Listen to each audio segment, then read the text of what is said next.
Mike Alley, Present. Dr. Edward Berger, Present. Dennis Bland, Present. Ann Bowen, Mike Daigle, Judd Fisher here, Bill Hanna, Al Hubbard, Nancy Jordan, Here. Chris Lamothe, Yes, sir. Pepper Mulheron, Here. Dan Peterson, Here. Tom Saunders, Erica Studerman. Okay, so we have, okay.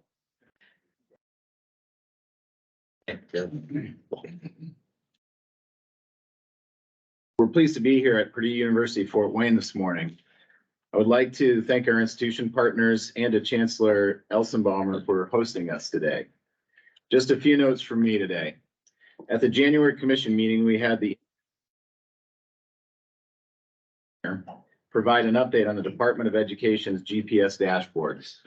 Next week, I have the pleasure of touring several Delaware County schools with Secretary Jenner. Advanced manufacturing, dual language, and outdoor learning programs. All of these obviously assist students with their evolution into college and career pathways. I look forward to spending the day with Dr. Jenner and sharing with her the successes of the East Central Indiana K-12 systems as they help students improve their lives. On another front, my organization, Ball Brothers Foundation, recently approved a grant to the Ivy Tech Foundation for $50,000 to support Ivy Tech's ambitious effort to create an early childhood learning center on Muncie's south side in the heart of its industrial manufacturing area. The center will be both a child care facility as well as a place to train future early learning students. I hope this Ivy Tech project will become a model for early learning across the state, while also creating a safe place for pre-K children to stay while the parents work. Lastly, I want to share that unfortunately, Dr. Ed Berger's term as our faculty member is coming to an end this June. As Ed's term on the commission comes to a close, I want to say it has been a pleasure to get to know him over the past few years.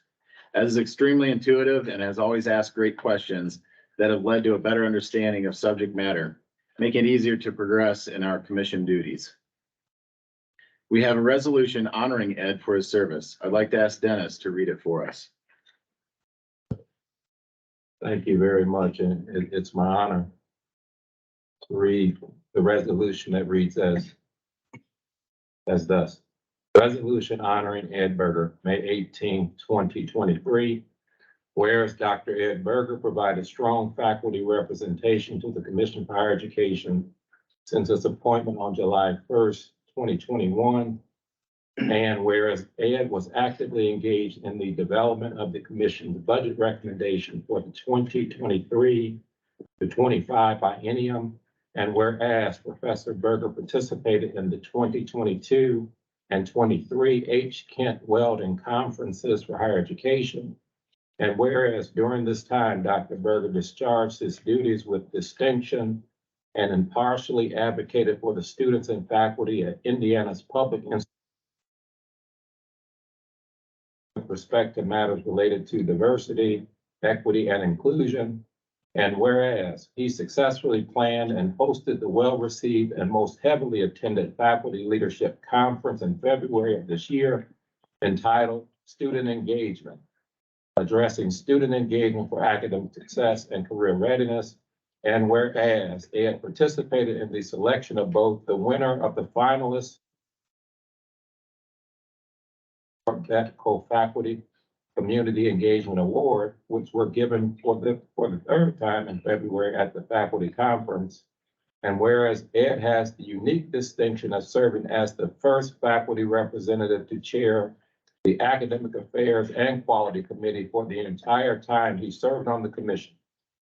Now therefore be it resolved that the Commission for Higher Education expresses its deep appreciation to Dr. Ed Berger for his 2 years of dedicated service as the faculty representative to the Commission for Higher Education and to the state of Indiana, and wishes him well as he continues his teaching duties as Professor of Engineering Education and Mechanical Engineering at Purdue University, and his administrative duties at Purdue as the inaugural Associate Vice Provost for Learning and Innovation and the Director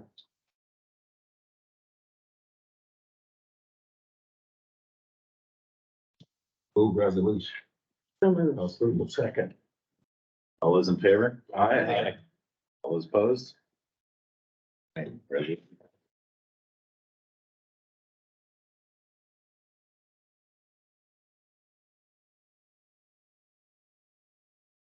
Thank you, Dennis.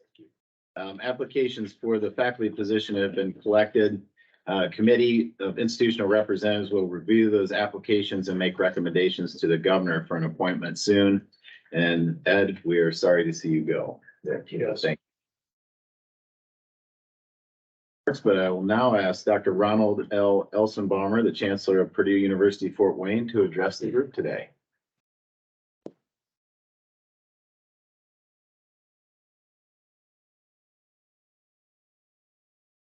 Well, good morning, everyone. Sorry that I have my back to you.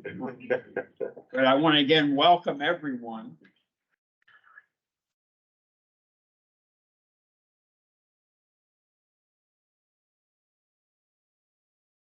All right, well, technology, there we go, it's working. Again, I want to welcome you all to Purdue University, Fort Wayne, to our campus.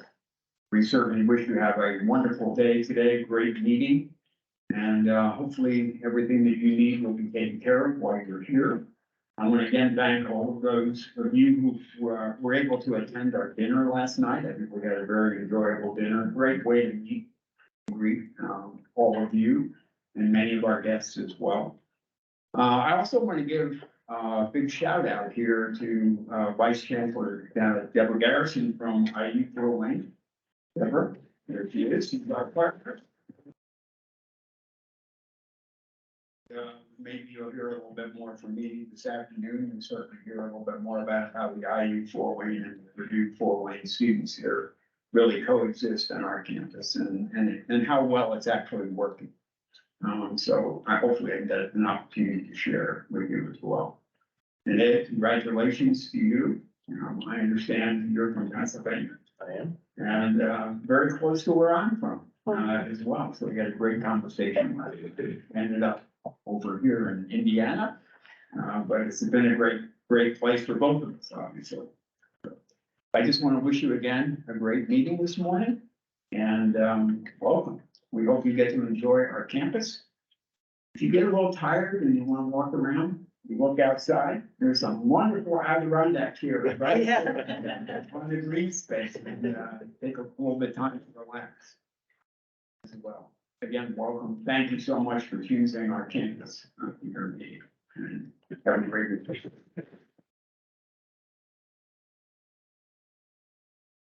Thank you very much for your hospitality.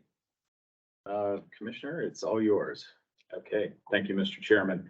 I'm going to start off script just a little bit. Staff is probably shaking right now. First, I'd like to also thank you, Chancellor, for hosting us again. I said to a smaller crowd last evening, I'm a fan of this campus, and I think you know that. I was here very early on, and if you could, oh, here we go. I think this is fitting. If somebody could put it in presentation format, that would be great. Oh, and that's cute, right? Well done, Madison. Yeah. Show a cute kid to get a meeting off to a good start. Yeah, for a little guy. But this slide is titled Gratitude and Recognition. And Chancellor, it's so fitting. You were so gracious to me very early on when I started in this role a year ago by hosting me. I think this is my third time here to your campus in the year. And we're grateful for you doing that. And you know, the purpose of this slide really is to begin a discussion and sharing commission members, others in the audience of what I think has been a good past several months, including the recently adjourned legislative session.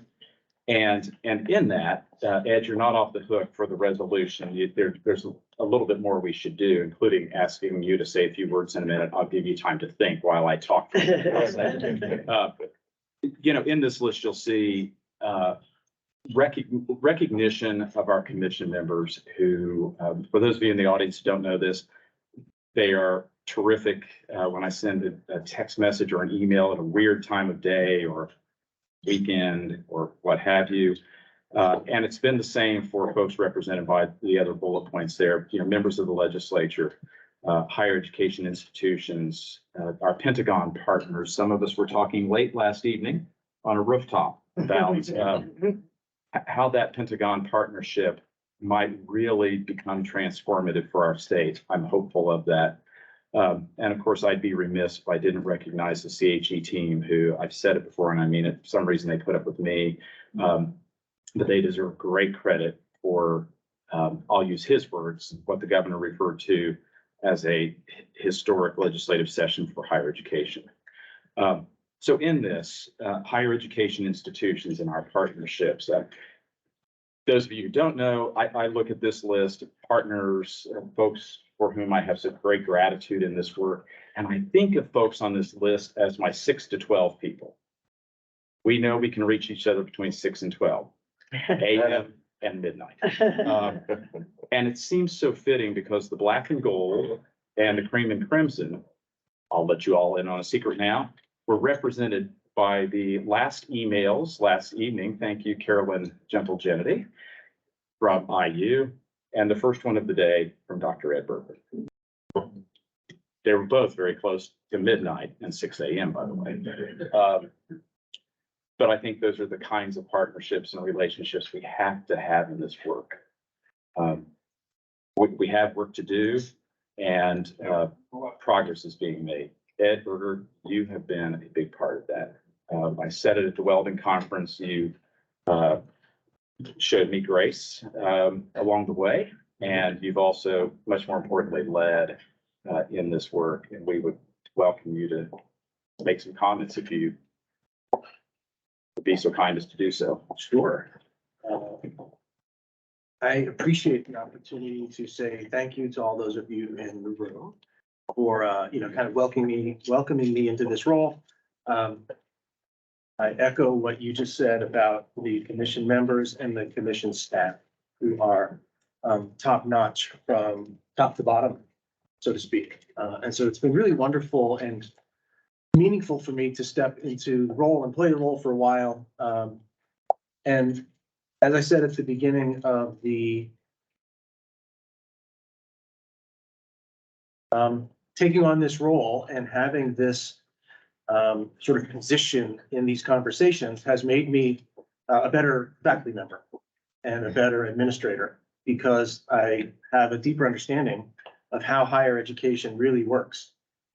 And I think this is a really beneficial role for every faculty member to consider. It's a shame there's only one, because I could think of dozens and dozens and dozens of people who would really benefit from holding the position, but also share their gifts and talents with the operation. And so I'll just close by saying it's been a really wonderful experience. I have great gratitude for all that I've been able to do, all the wonderful people I've been able to meet who played all kinds of roles in our ecosystem here. And I'll look forward to continuing to be engaged with the Pentagon work, I think, for the coming year or two. And engage with all of you and the folks around the table in the future as well. So I just appreciate the chance to say thank you one more time. I really do. I have nothing but gratitude for the experience.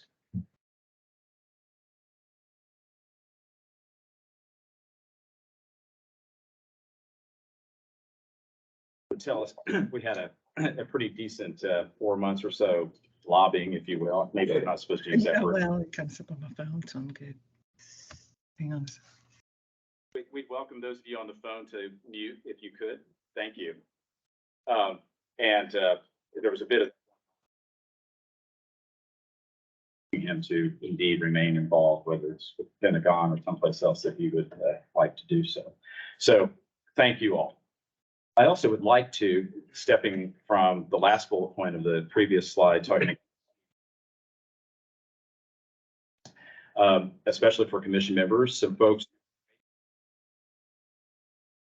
whose roles have changed, and I won't belabor this, but we are getting incredible folks interested in joining this team.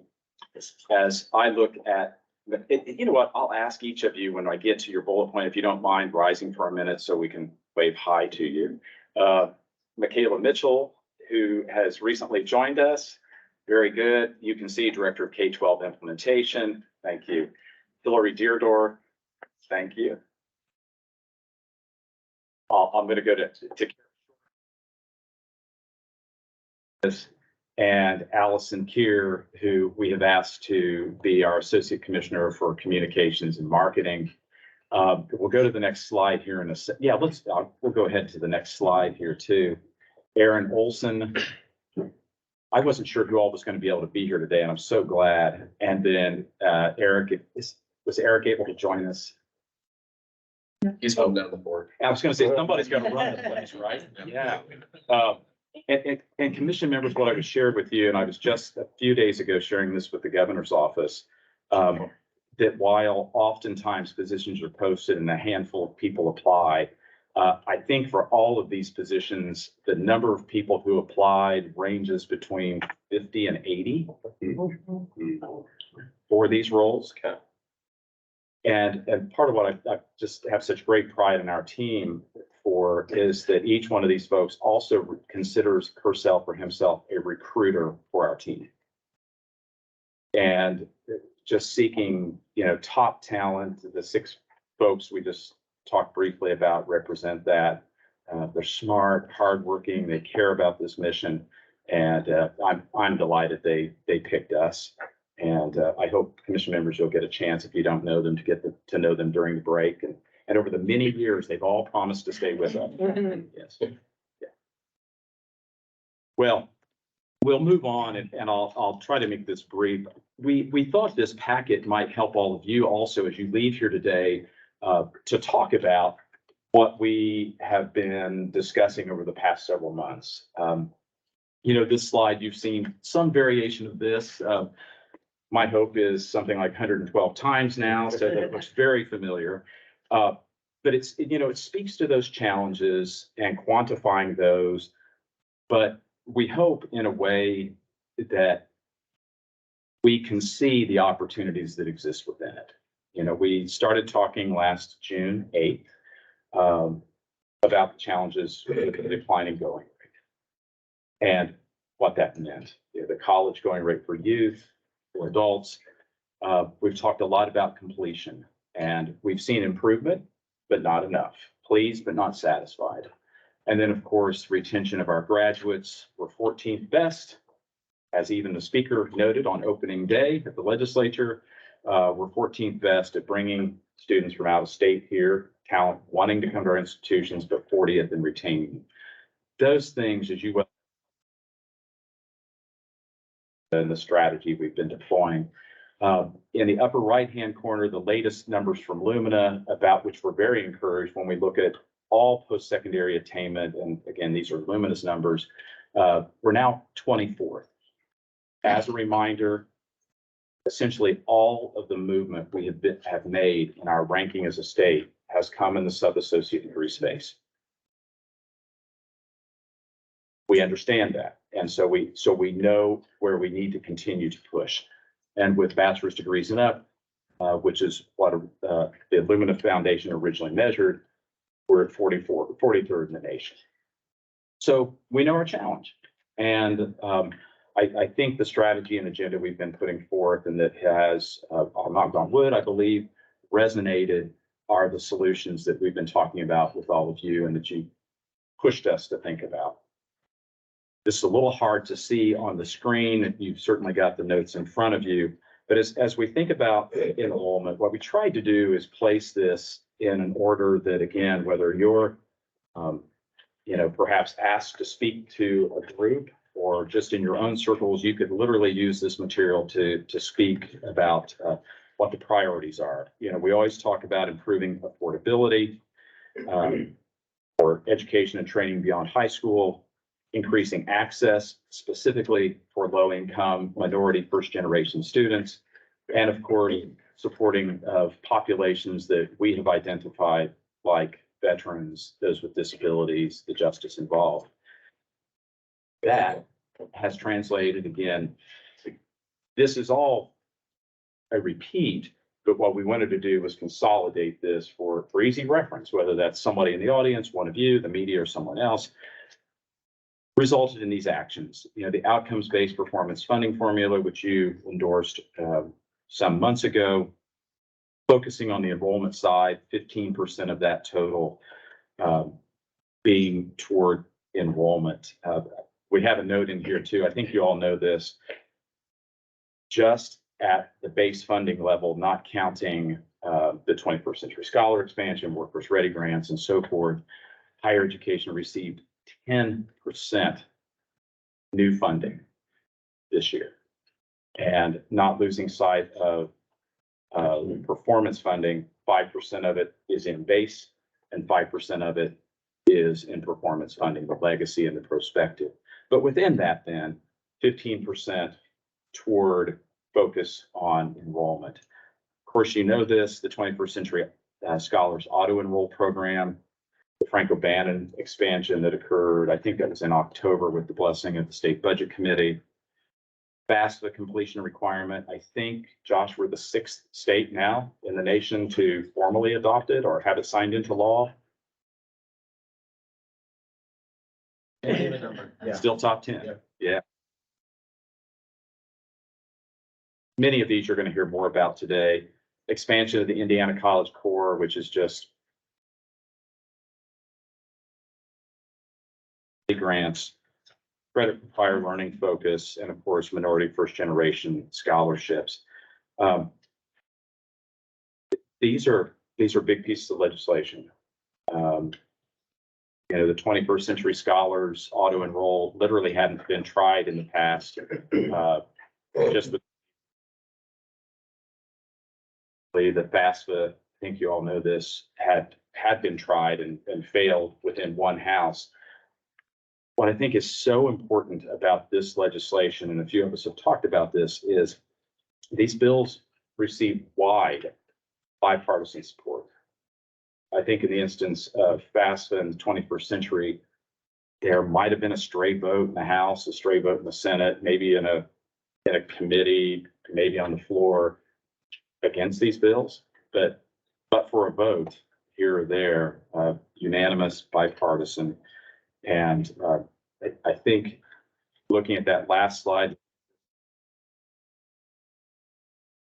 there's consensus we can do better. Relating to the HOPE agenda, and we won't go through all of that, but you know, really having this focus on post high school training and education going rates, and constituted by the efforts we just talked about there. And very importantly, especially on the adult side of it, utilization of credit for prior learning.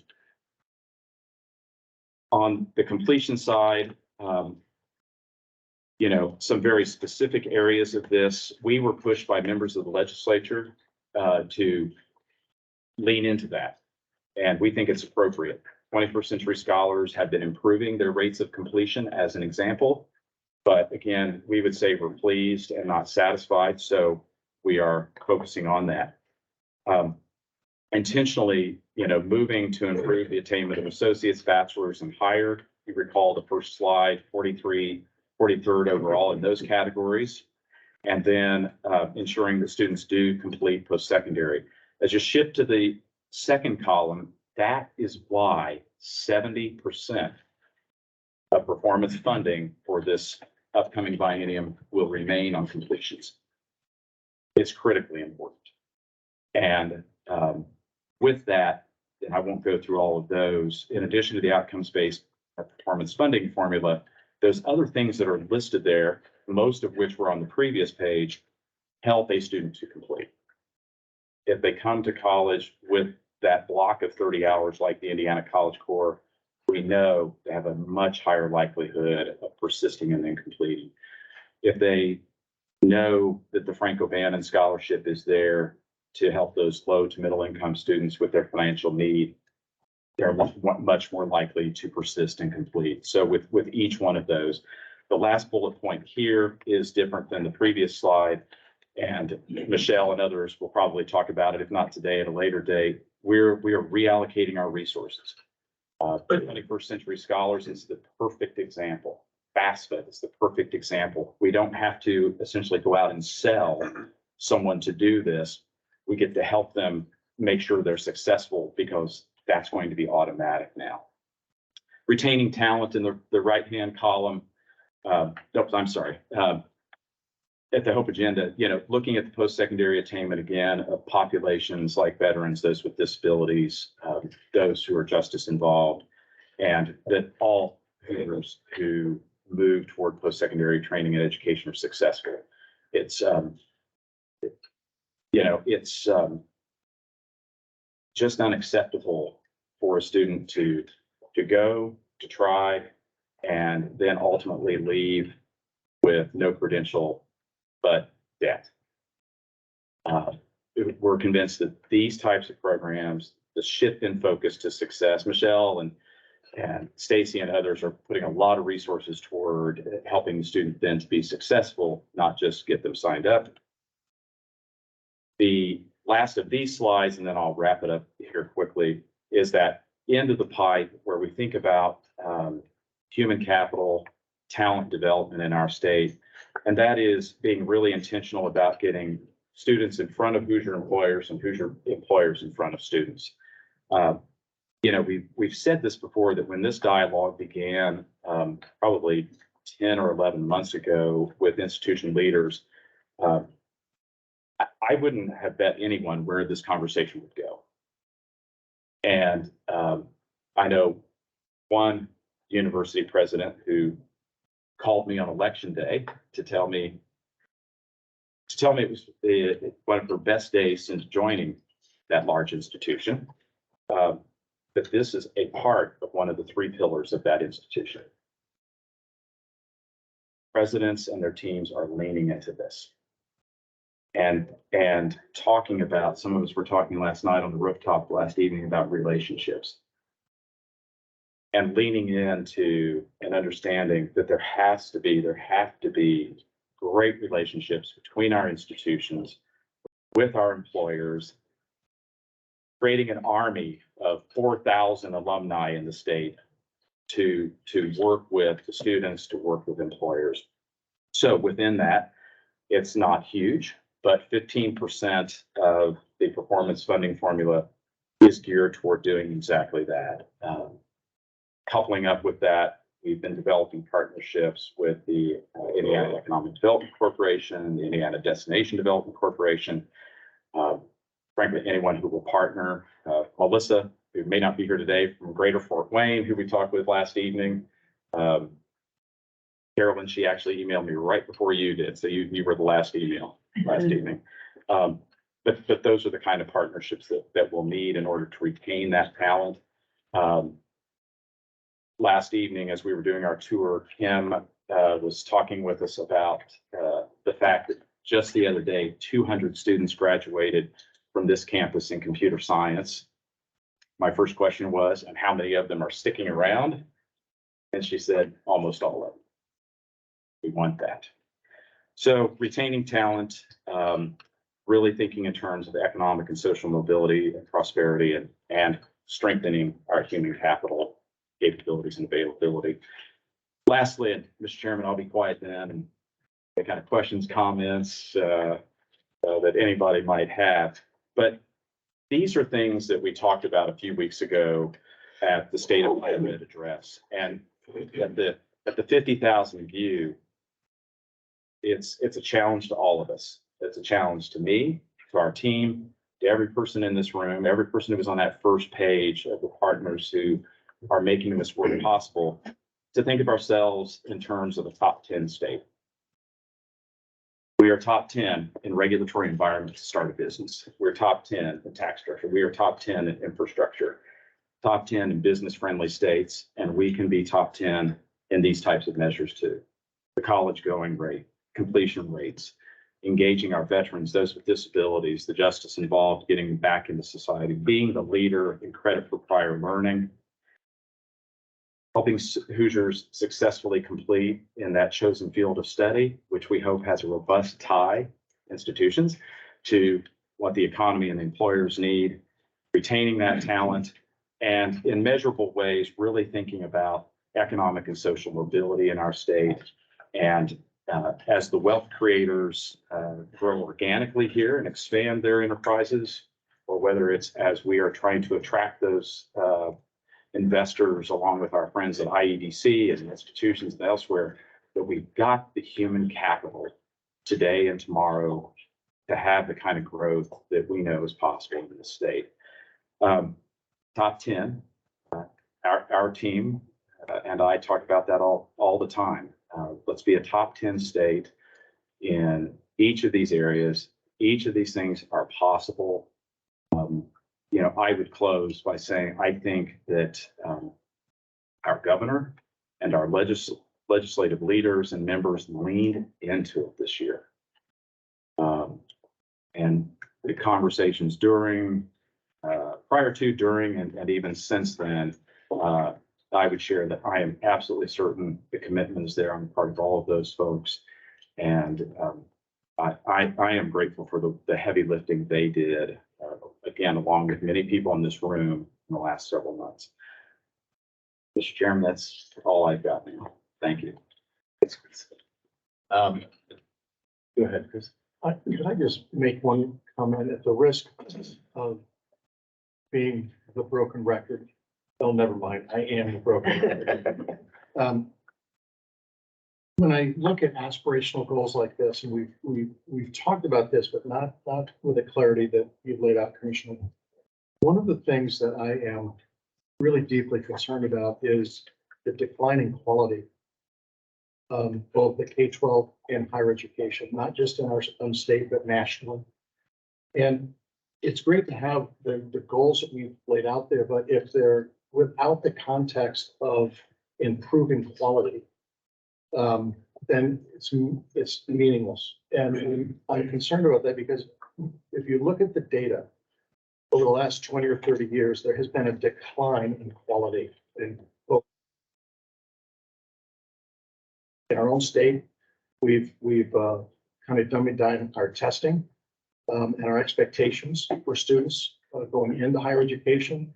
When you talk to faculty members, and I do across the state, it's a concern in higher education. And so I think that while these are absolutely, and I agree, aspirational goals, which we need to focus on, we can't do it without a deep passion and focus on quality. That will cause us to leap into a top 10 state. In a country where if you take a look at where we're rated in terms of higher education versus where we were in the 1960s, it's dramatically different. And so I would like to just try to encourage that somehow in the aspirational comments that we make and the aspirational relationships we're building around the state with our partners, that quality has got to be a front and center discussion. That's well. And relative to measurable distinction in social mobility, how will we measure? What are we measuring, I guess? Yeah, we've got some great partners. I wish some of them may be in the room. It's a great question. The Brookings Institution and American Enterprise Institute have helped our state look at. And, to a great degree, it involves things like what are the increases we find in wages? What are the transitions that take place between a job, for example, a better job, and a career, to be able to measure those. Once someone gets that job that she or he is looking for, does it lead to the next job? Does it lead to pay progression? And, without unpacking it, the Brookings Institution and American Enterprise Institute did some really good work. Some of us have read it a lot in the room a few years back for the Central Indiana Corporate Partnership that looked at some of the challenges our state faces without focusing on these types of efforts. The risk that we have if we're not measuring the mobility that someone has in their career because of things like digitization, automation, all good, but people have to have the skills to adapt to those. So, Okay. yeah, but it's those types of things. And I probably oversimplified it for I keep looking at Sean for, for the folks who do this kind of research, but there are measurable ways you can look at to say, are we moving a population? Are we moving individuals, through those economic and social lenses? I won't go off on now, but one of my podcasts that I was listening to this morning by the Journal, something interesting another state is doing, and they're measuring the movement of individuals in the lowest quintile of wealth from birth forward. And the percentage of individuals, children who are born in the lowest quintile, have a very low likelihood of moving to the upper quintile. So I think all of us in this room believe that the great opportunity, the great equalizer for that opportunity is education and training. And then, as you said, Chris, it's got to be quality, right? It's got to result in something that, of course, I'm a believer in the markets. I think, the markets have to help tell us what that quality looks like too. Just to agree with Chris, he is a broken record. Thank goodness. Yes, but it's a good one. Thank goodness. Yeah. But I think at some point, obviously not today, and it needs to be thought through, but I think we ought to have a meeting on this issue of quality and how it should be measured. I mean, there's certain, I know, like for nursing school, they have to take a test, so we know how schools do, but that's not common for most graduates. And I think it for sure warrants a discussion and thinking, and would encourage you to think about how we could approach that. That broken record is gold. It is, and if Chris and I were emailing it a few days ago about this, this is something that the agency needs to undertake. And we can learn from others. There's some of us in the room who have been involved with the institute in Switzerland at Zurich, where besides being incredibly on time, they measure quality very closely. Now, whether their systems fit our systems or not, we can discuss those and debate those. But yeah, it warrants serious attention. I like the sound of that record, by the way, Chris. And yeah, we'll pursue that at a subsequent meeting. The interest, someone here knows a lot more about this than I do, but in the high schools, they have so-called waivers that are supposed to be for special situations, and they have grown dramatically.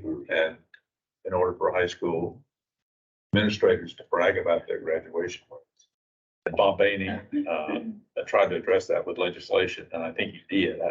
And whoever's going to report on legislation may be able to tell us about it. But that's a perfect example of problems that can occur when the focus is on completion without quality. Absolutely.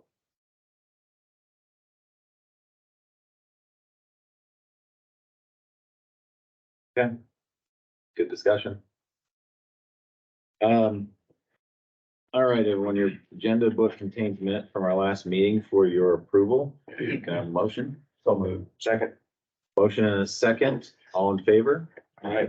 All opposed? I like that picture. Let's look at it just a second. That's a great.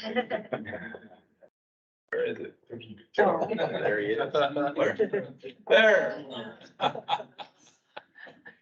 That's fabulous. Who is it? That's my son. Pardon me? That's my son. Oh, how old is he? 10 months. Oh, congratulations. Best screensaver in the office. Yeah. With respect to all of you. Lamothe, Chair of the Budget and Productivity Committee, to provide some updates. Chris? I don't want to steal Seth's thunder because he has a good portion of the meeting today and fairly consequential. The Budget and Productivity Committee has met a couple of times, and we have been focused on really trying to understand exactly what did happen during the General Assembly, which was another Commissioner Chris's comments are outstanding, but also trying to understand exactly how we interact with our partners at the higher institution level. And so I won't add more to that, Mr. Chairman, only because Seth is going to go into some depth and detail in his presentation on exactly what we were in. Thanks, Francis. So now I guess I'll invite Commissioner Lau. Budget update. Can you hear me all right? Yes. Okay, I'll adjust the microphone then. Well, good morning, everyone. Thank you, Mr. Chairman. Thank you, members of the commission, for this opportunity to provide you with a final 2023-2025 biennial budget update. I think this is the third of these that I've presented to you, but there isn't any chance to go back and do anything different now. So we're here to give you an update. Oh, I need to grab, I can't press the clicker. Oh, shoot. And I'll just sit here and do color going. We've done this a time or two. Yeah. Well, as the commissioner spoke earlier, this truly was a historic budget for higher education. I can't pretend it was only historic for higher education, but it was absolutely groundbreaking in higher education, the amount of financial support that the General Assembly provided to this whole ecosystem. Between operating funding, line items, programmatic support, there was over $250 million of new general fund support provided. On top of that, $630 million of new capital funding provided to higher education. And we'll get a little bit more into that later. If you include the support received for the automatic enrollment of 21st century scholars, which, yes, will eventually cost the state money, there was nearly $1 billion of investment by this General Assembly into higher education. We're just absolutely thrilled by that today.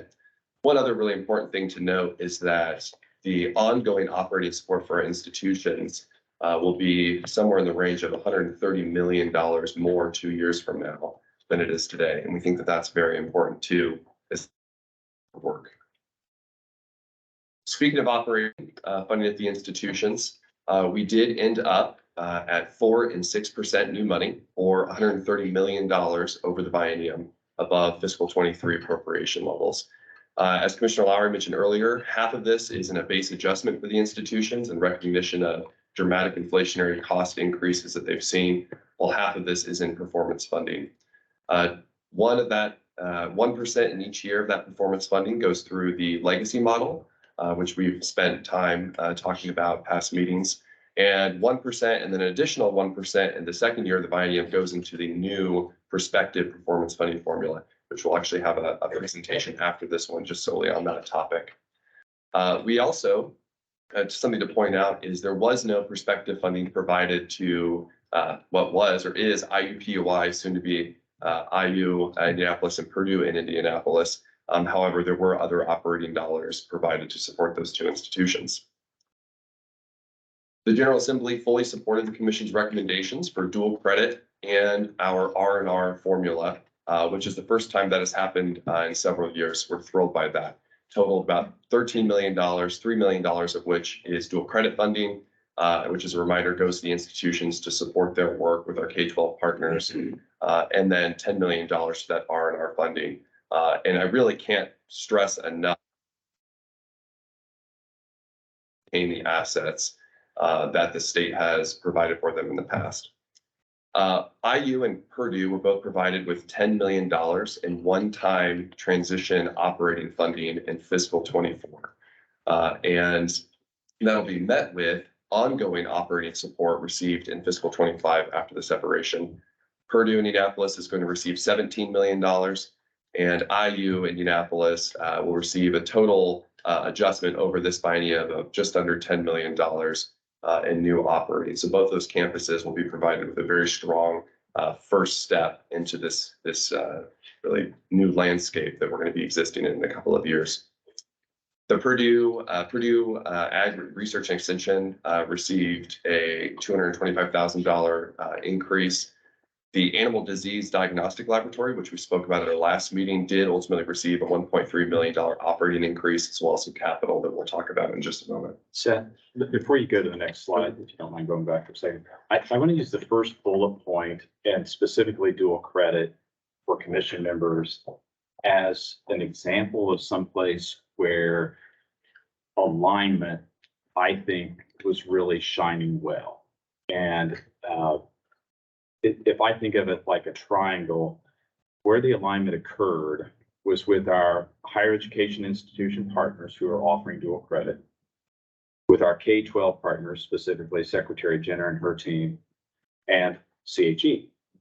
And it's this, I think this is one that it's easy to kind of jump over and see that the dual credit went back to $50. It had been $50 some years ago. It was cut to 40 because of financial challenges, back to 45 this year to 50.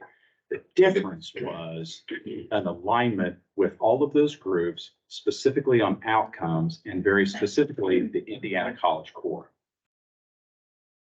I think Michelle's going to talk about this later, but 2 years ago in August, there were 80 high schools offering it in Indiana. As of last August, these are rough, 140. As of this August, there will be over 250 out of 500 plus high schools offering it. The goal is to be over 500 in 3 years. Along with that focus on the dual credit, focus from our team on working with K-12 to get those schools in the game, the General Assembly also has now incentivized high schools with the completion of the Indiana College Core as an outcome. Those are all significant. You wouldn't carry these numbers around in your head, but something like 94% of kids who achieve the Indiana College Core go to college, and their likelihood of success, persistence, and completion is also much higher. I share that with you because I think this is an example of something that it has perhaps just kind of stood over here. Hey, let's think about what the per credit hour commitment on the state is, which is fine. But again, back to the way there has been real intentionality. Al, you mentioned Bob Baining. People like Bob Baining saying, how do we really make this have impact? Be a small example, but again, that's the kind of intentionality we saw this session with all the players saying, okay, how do we actually have real outcomes, students, improve the going rate, improve the completion rate, and so forth. Sorry, Seth. No, thank you, Mr. Commissioner. So continuing on, several other institutional line items were included by the General Assembly this biennium. $4.5 million one-time funding is provided to Vincennes for an avionics training and employment initiative. And speaking with Vincennes, essentially this would be a programmatic expansion.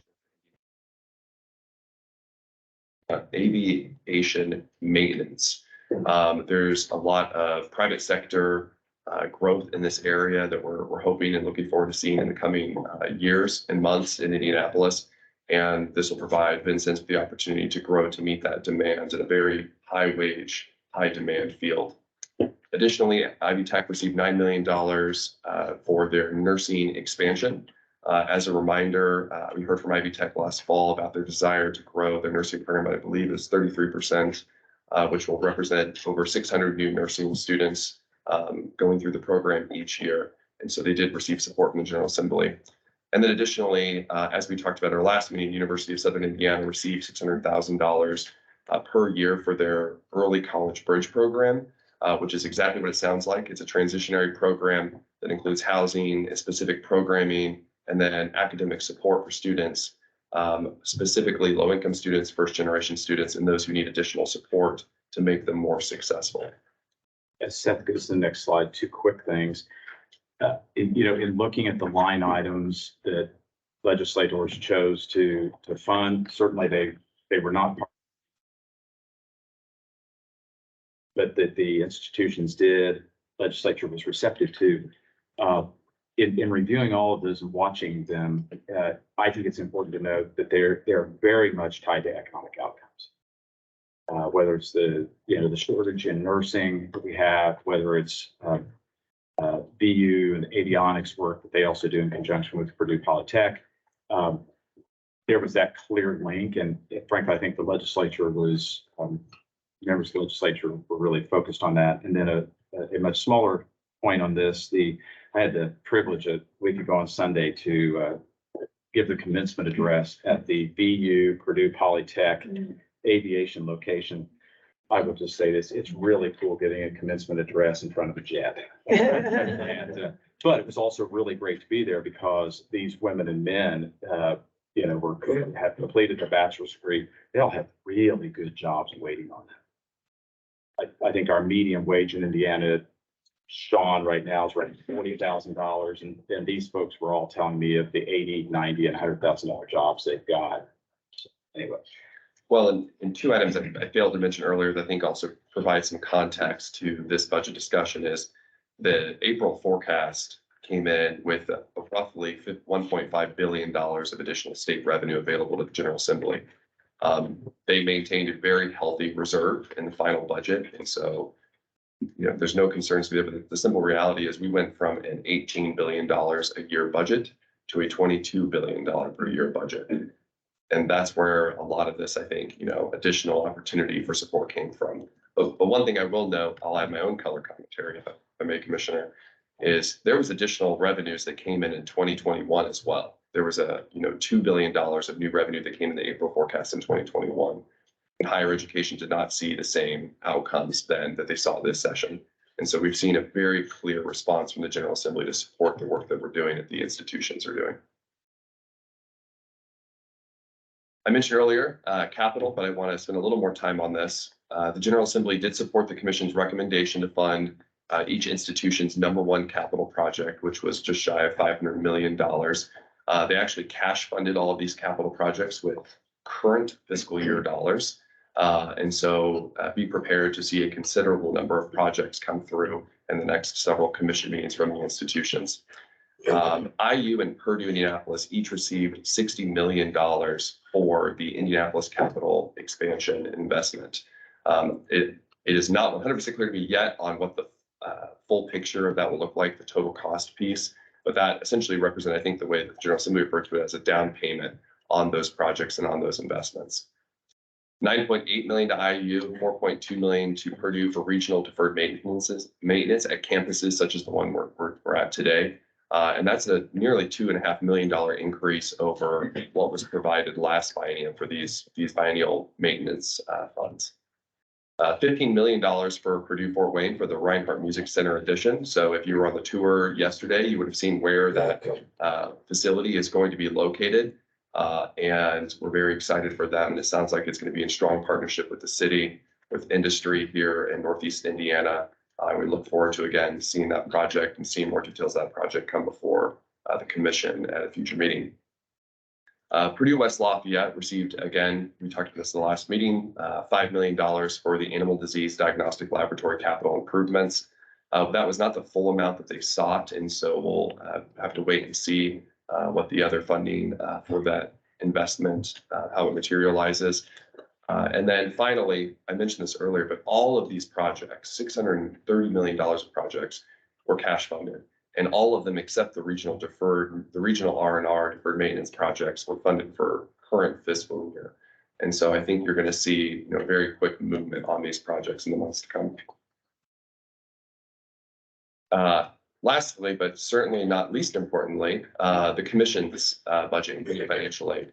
The governor's recommended support for agency operating was met by the General Assembly, which includes maintaining current fiscal year spending on major programs such as the Earn Indiana program, which is a reminder is essentially an internship, high school and college for private businesses to bring our students onto their sites for on-the-job training.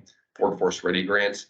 The appropriation was increased from $1 to $6 million, which again really represents maintaining the current demand, well, maybe not quite the demand, but the current expenditures for that program as we continue to see growing demand for these short-term credentials.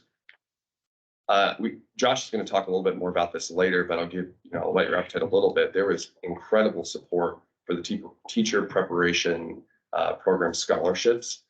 So Next Gen Who's Your Educator appropriation was doubled. This was something championed by many members of the General Assembly, but since his name's come up, Chairman Boehning, this was one of his initiatives as well.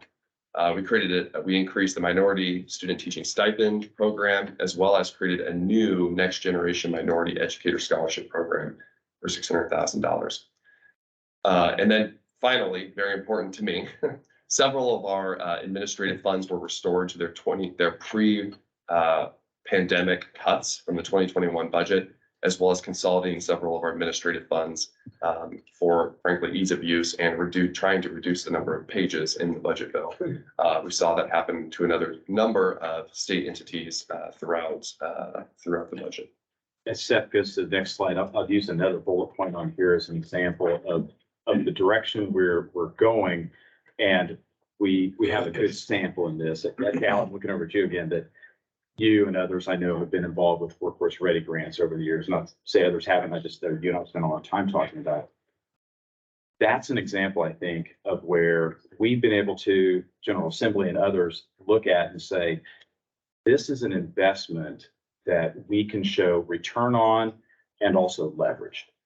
I think this is close. Josh or somebody will correct me. Workforce Ready Grant is a last dollar in, leverages federal funding.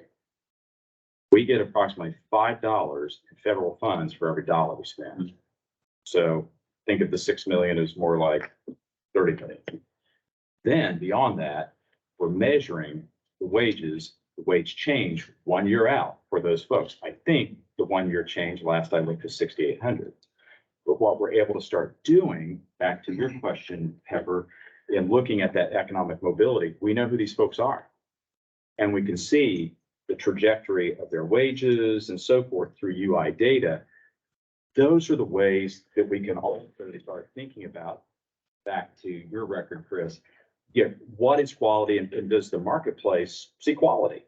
And, you know, if this was one credential and that's another, what does the movement look like on that? What does the movement for the individual look like on it? It's a small example. I think there's learning in that we can say, how do we better leverage our state funds? And then how do we start to think more intentionally about return on investment, growth with those things? Again, one example, but one that has been defined enough that we can take a look at. Thank you, Commissioner. And then finally, 3 new programs were provided to the Commission as our responsibility to administer. We're in the early phases of several of these. And again, I think Josh and Greg will talk a little bit more about this in their legislative update.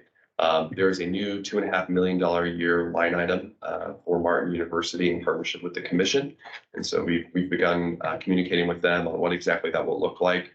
And so we look forward to continuing there. Additionally, we were excited to see a new investment under the College Success Program title, which is again $2.5 million a year, and is specifically for programs and capital investment at 4-year institutions to help students. I think it's for minority, first generation, low income students. And so again, we're very excited about the opportunity and possibility to really have the ability to mold something that drives outcomes at our campuses.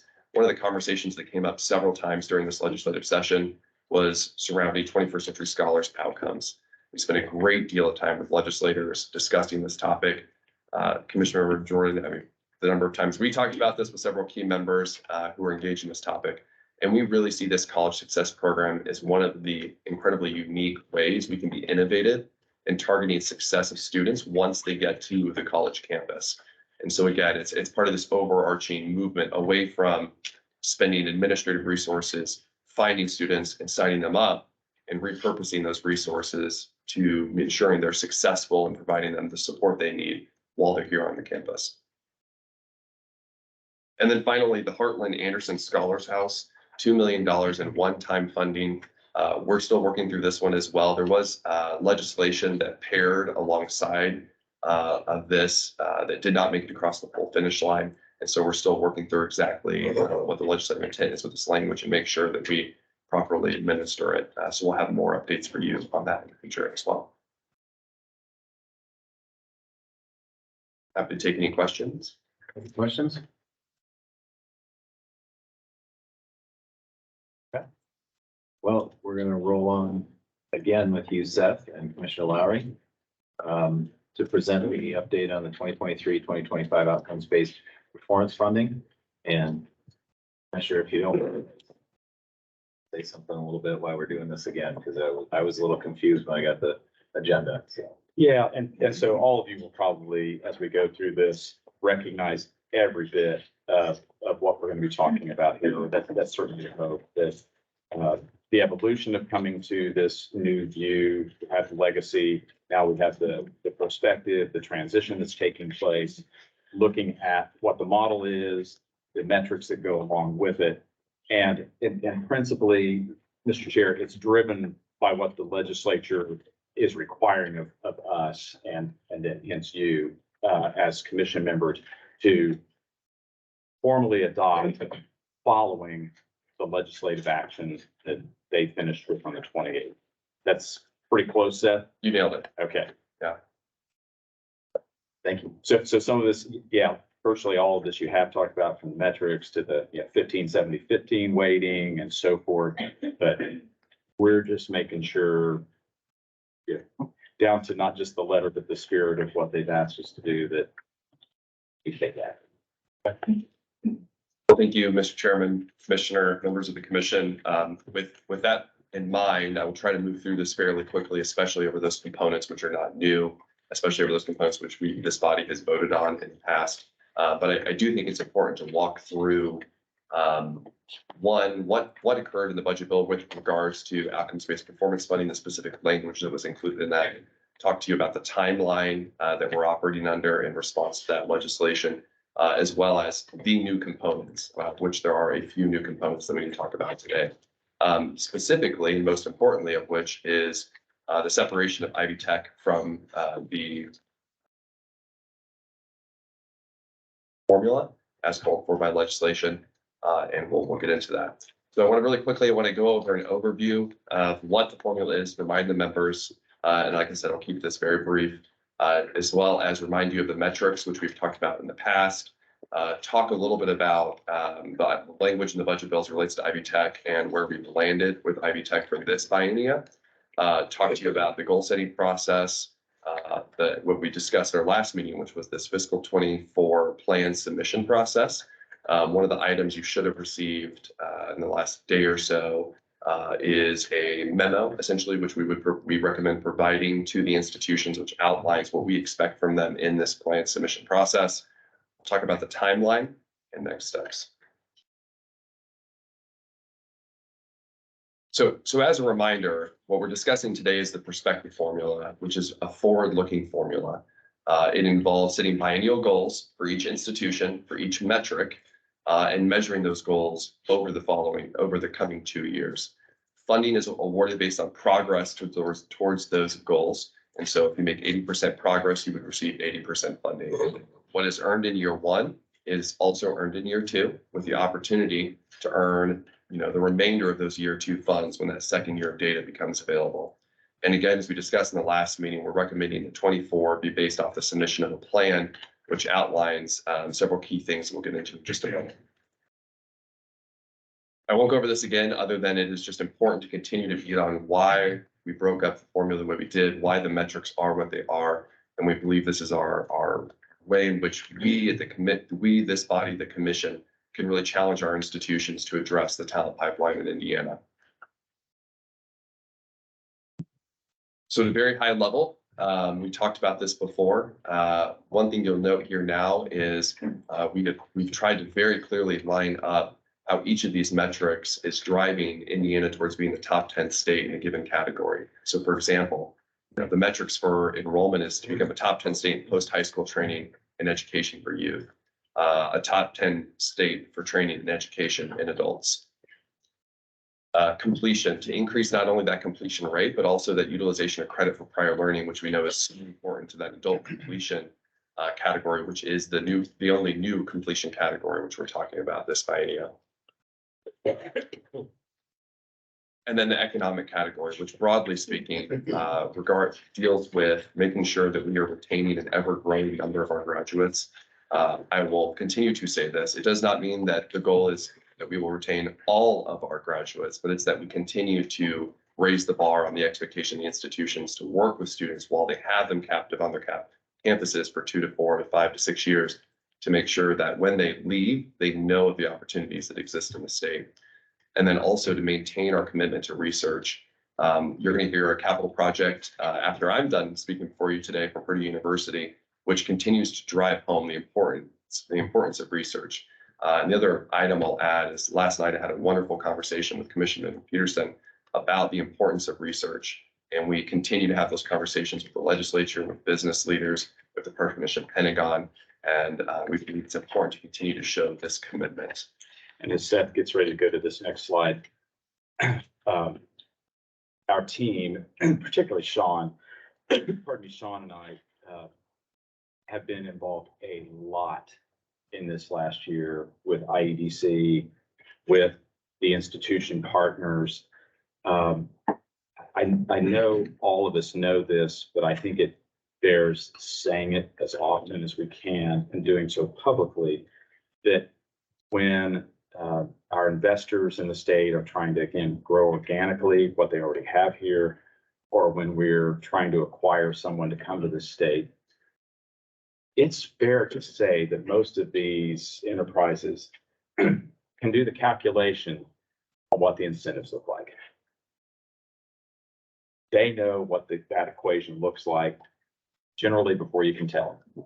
Our edge credits, the peak credits in Kansas, the edge credits in Illinois, the special credits here and there, what comes with the CHIPS Act and so on and so forth. And it always comes down to human capital.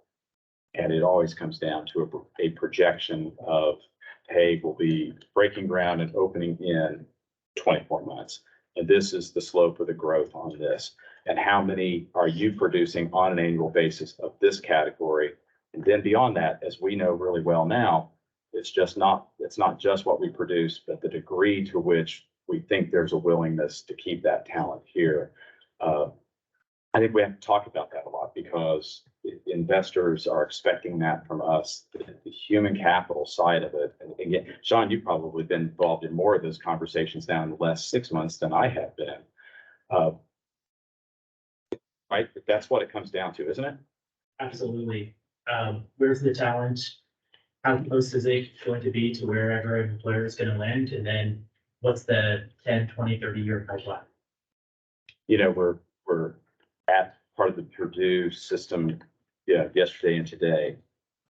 And I think we shared this maybe back in the fall. The governor and I had been having a conversation about engineers.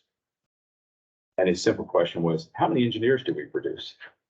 Fortunately, the team said, well, there's a bigger question there. Let's answer more than what his question was. And we had an answer, but we started comparing to our competitors. We started with the surrounding states. A real interesting thing we thought, and we need to make more noise about this as we get there, is that looking at our surrounding states, looking at Indiana, we are right behind in total number to Michigan. We're pretty significantly behind Ohio because of just large production. But then on a per capita basis, we're this close to being first in the Midwest. And we think that perhaps by this August, knowing the engineering programs that are coming online, the expansion that Purdue and others are doing, that we'll be first in the Midwest per capita production of engineers. That helps us. That gives us an advantage. But we also then have to be really intentional about keeping the talent, working with those investors to say, okay, how can you be intentionally recruiting those folks as they literally come into those engineering, and that's just one example of those engineering programs. But I know everybody in this room gets that, but that is what this is coming down to in these discussions, is the understanding of what the human capital looks like. Just can I add, Please. the way that this is expressed, for certain audiences, it might make sense to talk about how research funding is a proxy for human capital in the sense of master's and PhD students and undergraduate researchers. And it's an imperfect proxy because research funding has embedded in it infrastructure costs and all that sort of thing too. But really, the thing that makes the state great for growing and starting a business is because of the advanced training of the workforce. right, which is partially captured by the funding. So if there's a way to revise that, depending on the audience you're talking to, it might make sense to make that more clear because it connects to the other enrollment pieces of the formula. Yeah, this is part of the reason we hope you don't just, leave us after today. Yeah, we would welcome that to help really make that message, clear depending upon the audience. Yeah, happy to help. Thank you. All right. Thank you, Mr. Commissioner. So this weighting should look familiar in that in our last meeting, we discussed the shift in weighting that occurred following, frankly, a great deal of discussions with commission members, C members, and legislators. Commission member Hubbard in particular, we spent a good deal of time talking about the weighting between the completion and the enrollment category. And so what you've seen here is basically the extrapolation of that all the way down, with one major change you should notice. Ivy Tech obviously is currently absent from this board.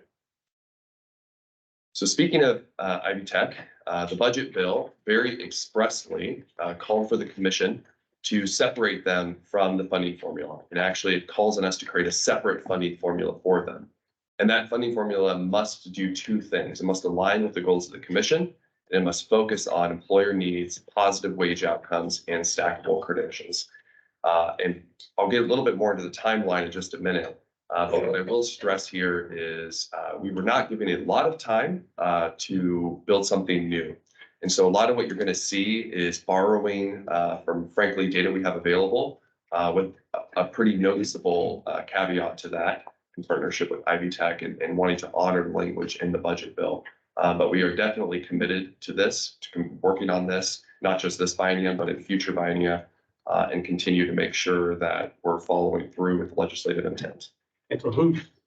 But is there a reason that Vincennes isn't a part of this? Because I would think their circumstances would be similar. I can give my honest answer, which is I'm sure there's a reason. I don't know exactly what it is. I would say that Ivy Tech and Vincennes are very, very different campuses. And I think part of my understanding is that because Ivy Tech as the state's community college system is such a unique entity, specifically statute calls it out very expressly to work on short-term credentials, to work on workforce, labor related issues. I think a lot of those are the reasons why it kind of built up into the solution, I think, this biennium. And now I know there's another question, but I'll tag on to your answer there really quick. There's also somewhat of a continuation here to legislative action that was taken in 2016. You may or may not recall it, but with deep intentionality, 301, I think maybe it was it, Senate Rolled Act 301. I might have come around to Ivy Tech in a certain role after that passed. But it was very intentional and explicit on the part of the General Assembly that Ivy Tech be considered that workforce engine in the space in which they operate. So to a great degree, I see this also as an an extension of that work. Whose idea was it? Yeah, so they were separated in the Senate budget. And so I would have to chalk that up with the Senate Appropriations Chairman, Senator Ryan Mishler, and the leadership team that he put together on higher education. But that's where this language started from, was the Senate passed version of the budget bill. Mishler actually brought this idea 2 years ago, and Who did? Senator Mishler brought this idea up about 2 years ago. Right. But my reaction was positive. Yeah, I mean, I think we agree. The timeline is difficult. And frankly, we had that conversation at the Budget and Productivity Committee meeting that the turnaround on this was very, very quick. We've spent quite a bit of time. I will be very honest, not enough time, because there isn't enough time with Ivy Tech talking through this issue, working through this. And I hope I'm correct in saying the one thing we certainly agree on is that there'll be more opportunity in the future to continue to hone in on exactly what this language is asking of the commission and is asking of Ivy Tech. But there's a great deal of opportunity here, frankly, just in the reality that they are very much different. I agree. And this does provide us with an opportunity to really hone in on what makes them different, to drive and incentivize further success in line with the commission's goals. And Al, you know, as I said, it's not like a secret. 6 years before I came here, I was part of that and part of that realignment under the. You were the problem over there. Right, yeah, they said, get out of here. But it resulted in a lot of intentionality, right? Right. A very serious focus on those sub-associate degree credentials and a lot of credit also because they are measuring that movement of individuals. They're measuring the wage outcomes, and certainly with DWD's help, MPH, and Management Performance Hub and others. And yeah, there's so much logic to it. I like it. So with that kind of very short and brief history in mind, our recommendation for you today is 6 metrics for Ivy Tech. And those include several which should look familiar and one that should look very different. So similar to other institutions, we're still recommending in line with the commission's goals, improving the going rate for both high school graduates and adults enrollment categories. These are, to be very clear, because this was a great deal of conversation between the commission and Ivy Tech. These are not necessarily full-time enrollment figures. This represents students who are attending Ivy Tech part-time, as with the other institutions. Completion categories, these 3 completion categories are the completion categories that Ivy Tech has been measured against for well over the last decade. But one very important and very new item on this list is the industry certifications. The industry certifications, we spent a lot of time talking with Ivy Tech, and I'll turn it over to Chris in just a moment to add some commentary here. But the important piece here is Ivy Tech believes very strongly, I think is a fair way of putting it, that the industry certifications are key to making sure that we are following that legislative language about employer demand and wage outcomes. And so we're going to be partnering with Ivy Tech to not only measure the volume of industry certifications in the coming years that are produced, but also in working very hard to determine the wage outcomes for those individuals who do complete those certifications. Yeah, and I would add that to the degree this shows up new on this list, and Mary Jane's probably going to smile here too. This is not new to the Lumina Foundation, as an example. I think Al, you were or maybe are on the board. I am, yeah. Yeah, right. They're the ones who I think industry certifications came into the count in 2018. The other sub-associate academic credentials came in 2014, and it's what employers are looking for. They expect us to know that. They expect us to know with a chip manufacturing location or with an EV battery location across the spectrum of the types of jobs they have, what this kind of information is. And the degree to which the institution, all of us work together to make sure they have those qualified individuals who might be working in a wet lab or something like that. So to the degree it's new here, it's absolutely not new to, I guess, 5 years on now with the Lumina Foundation and others who, site selection people and so forth go to say, what's the human capital look like in your state? Yeah, and Commissioner, if I could, I'll also add, part of our conversation with Ivy Tech was around the question of, credential stacking, the value of an individual to be able to earn, not just earn multiple credentials on their way to whatever that final attainment is, but also to earn a credential and then come back later and, use that in another academic endeavor. Or maybe someone who intended to earn a certain credential, but they, in whatever life circumstances, aren't going to complete that at this time, ensuring that they don't walk away with nothing for the, months and years of effort that they put into it. And so that's something we're going to be working with them on the certifications, is ensuring that there is that stackability into the future. And frankly, we're really looking forward to, peeling back this onion in the months and years to come. Mary Jane, you're the lady that knows everything. In addition to Seth. Between the two of us. Was that recorded? I'm gonna play that at home for my husband. So I'm curious the way industry by the way, I am totally agree on the industry certifications. They're real and we ought to measure them and be rewarded for them. Or do they occur at Ivy Tech or in the company or a combination of the two, or how does it work? So the industry certifications are taken separately from our program. So these are like a SACA, a NIMS, a welding certification, CompTIA, Google certifications, those types of things. So those are the employer aligned, and individuals who have those certifications can go out and get a job. We have crosswalked many of these into our program so that the individuals, while they are enrolled in a certificate program, are being prepared to take those industry tests, and then they can build on that with our certificates and the associate degrees. So it's a step along the way. It's a step forward to get them a job. And then as they move and advance, they need to continue their education, lifelong learning. So it's the stackability. And if I could add, Mary Jane, correct me if I'm wrong on this, but so we'll take one example. Mary Jane mentioned different ones. Certified production technician through the Manufacturing Skills Standards Council.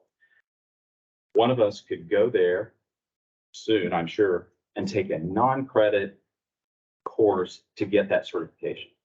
Take the national test back to quality, right? This is a national standard against it. We could do that, continue working for our employer, go to work for Cook Medical in production. I'm thinking that's one that they use. I can't remember. I know Cummins does for production associates. Or we could be in an academic credit-bearing program, as Mary Jane was describing, and embedded within that is going to be the instruction for that certified production technician, and then taking of the test. So they've made it so you can do it both ways. You know, I went and did it in the non-credit, and I'm going to crosswalk it or transfer it into that credit-bearing program. Judd did it, and it was just part of the industry, you know, associate degree program he was doing. So they've made it flexible for, I think, for the student. One other thing I think is important to note is in Senate Enrolled Act 2016, the General Assembly actually put language that said the commission should work with Ivy Tech to find a way to reward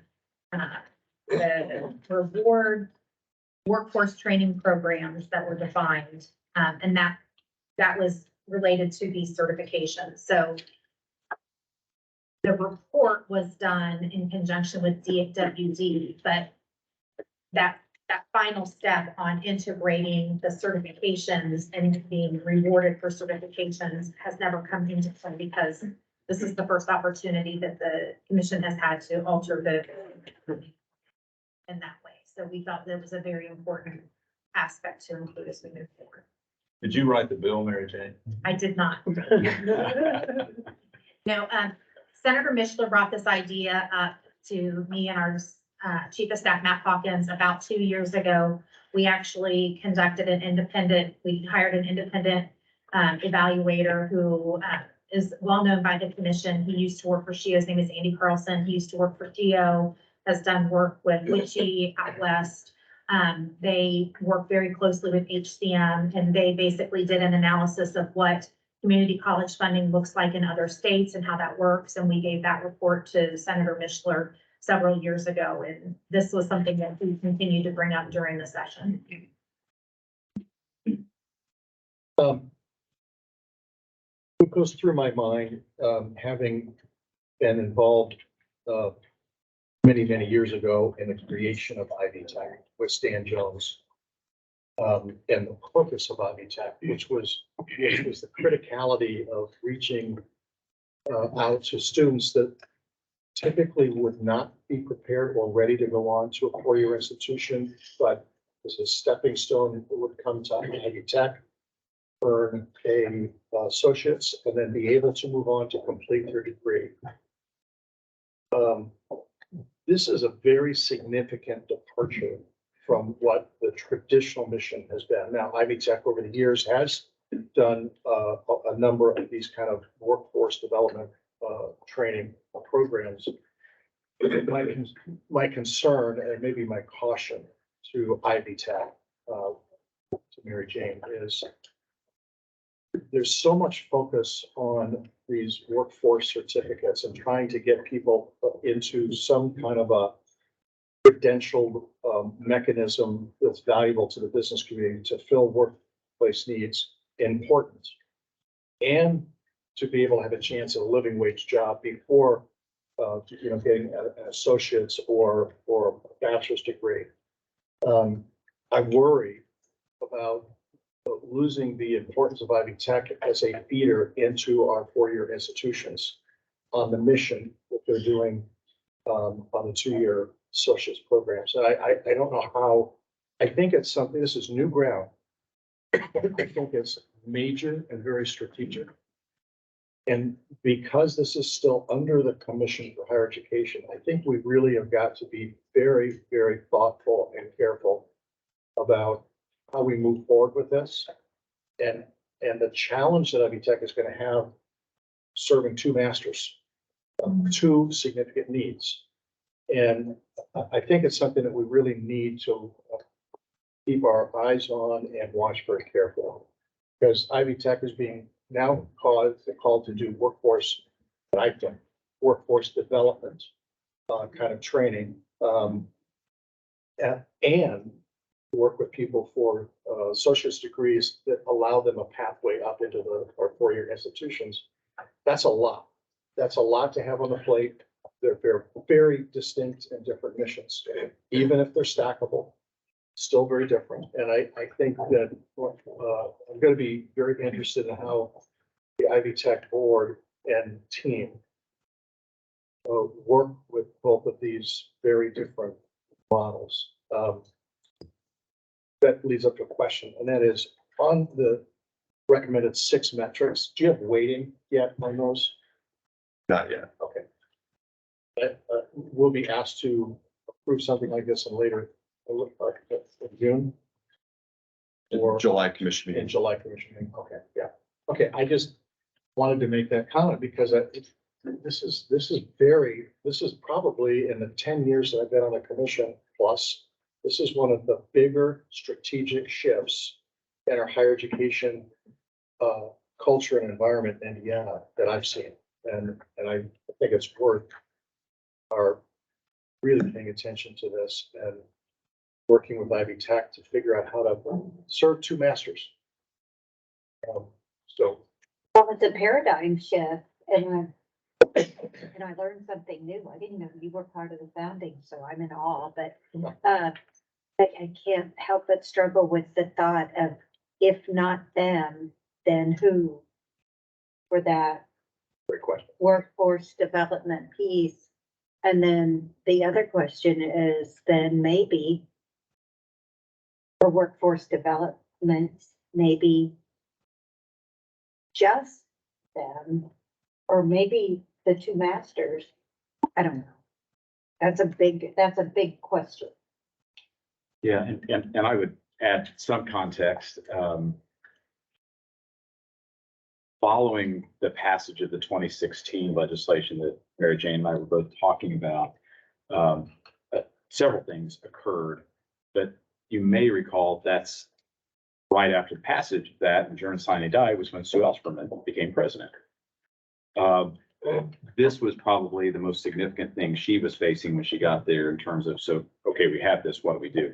Very clear instruction from the legislature to align or to do workforce alignment. That literally created and resulted in a parallel position that you may or may not have realized. Beginning in the fall of that year and still today, Ivy Tech now has a parallel position to the provost. So that began in 2016. So a senior vice president and provost, a senior vice president of workforce. Know about it because I helped draft that description and then I had to roll for 6 years. It's kind of interesting.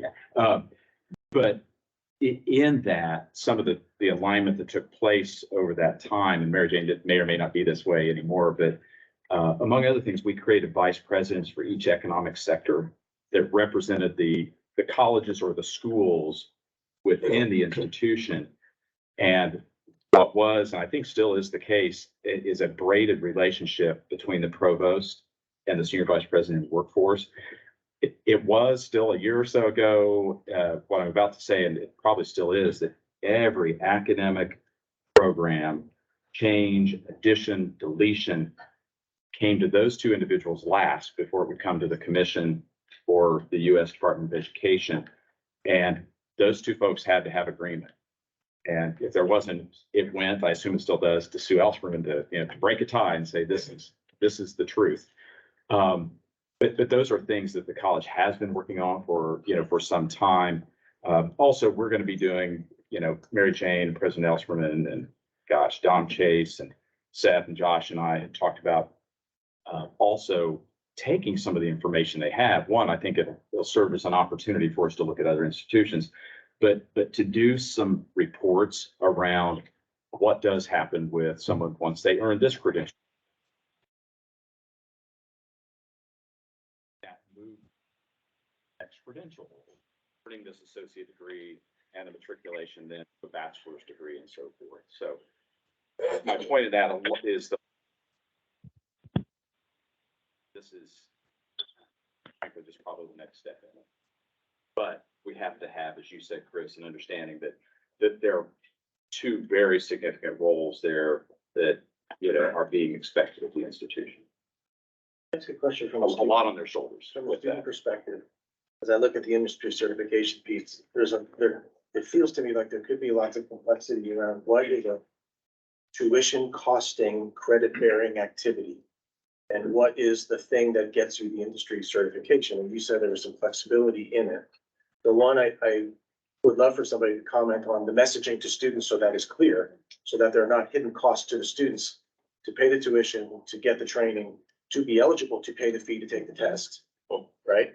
And secondly, if there are implications for financial aid, right? So if this is an expected but not like required in a plan of study sense outcome, is there some implication for eligibility for aid?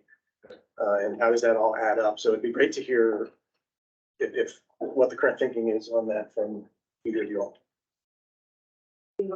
Yeah, if you want to start, as you're saying, frankly, I may need some help from some of the other team members on some of those components as well. Yeah. So for financial aid purposes, the student has to be degree seeking. Now, the state has a workforce ready grant program that is for what's historically non-credit courses. We call those skills training because they are important, even if they are non-credit. They are skills training courses. So students can receive state funding through WIOA, through DWD, through the non-credit bearing workforce ready grant, or the students can be enrolled in a degree seeking program and receive state and federal aid for those. So that is explained to the students when they're enrolling. The certifications, as I said, are third-party certifications. The students have the fee built into the tuition. So that's part of that. For example, the NIM certification, which is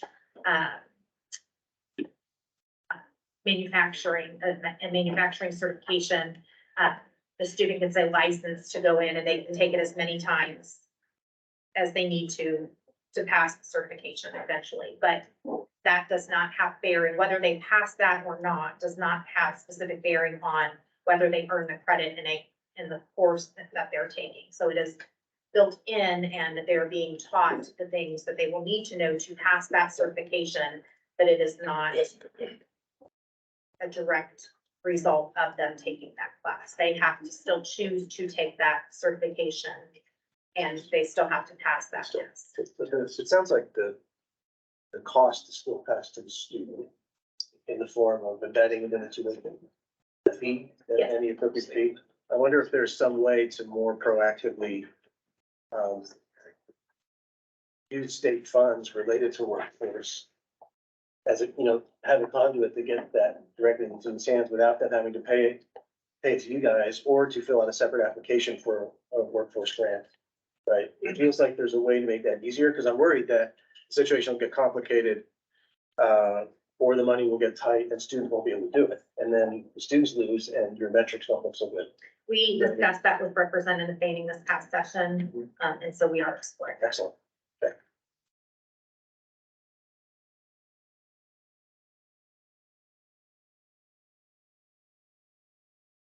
Right, well, I'll continue. So as I mentioned, you will have received, or you should have received a copy of 2 memos, one to Ivy Tech and one to the remaining institutions, kind of outlining what the expectation is of their FY 24 plan submission. At a very high level, and we talked about kind of the need for this, the unique timing involved with this biennia and this transitionary period at our March meeting. So I won't belabor that point, but at a very high level, what the plan is meant to do is meant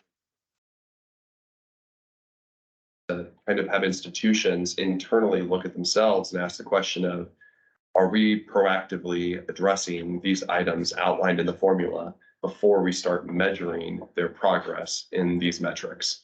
And so what it will require is that each institution inform the commission on current efforts and initiatives that are already being undertaken to drive success in each of those metrics assigned to that institution. Also, will require them to tell us any planned efforts and initiatives, similarly things that are in the works. One area that, quite frankly, we hope and expect to see a lot of this on is the graduate retention component. Talk to us about what your campus is doing in conversations. How are they connecting students with employers?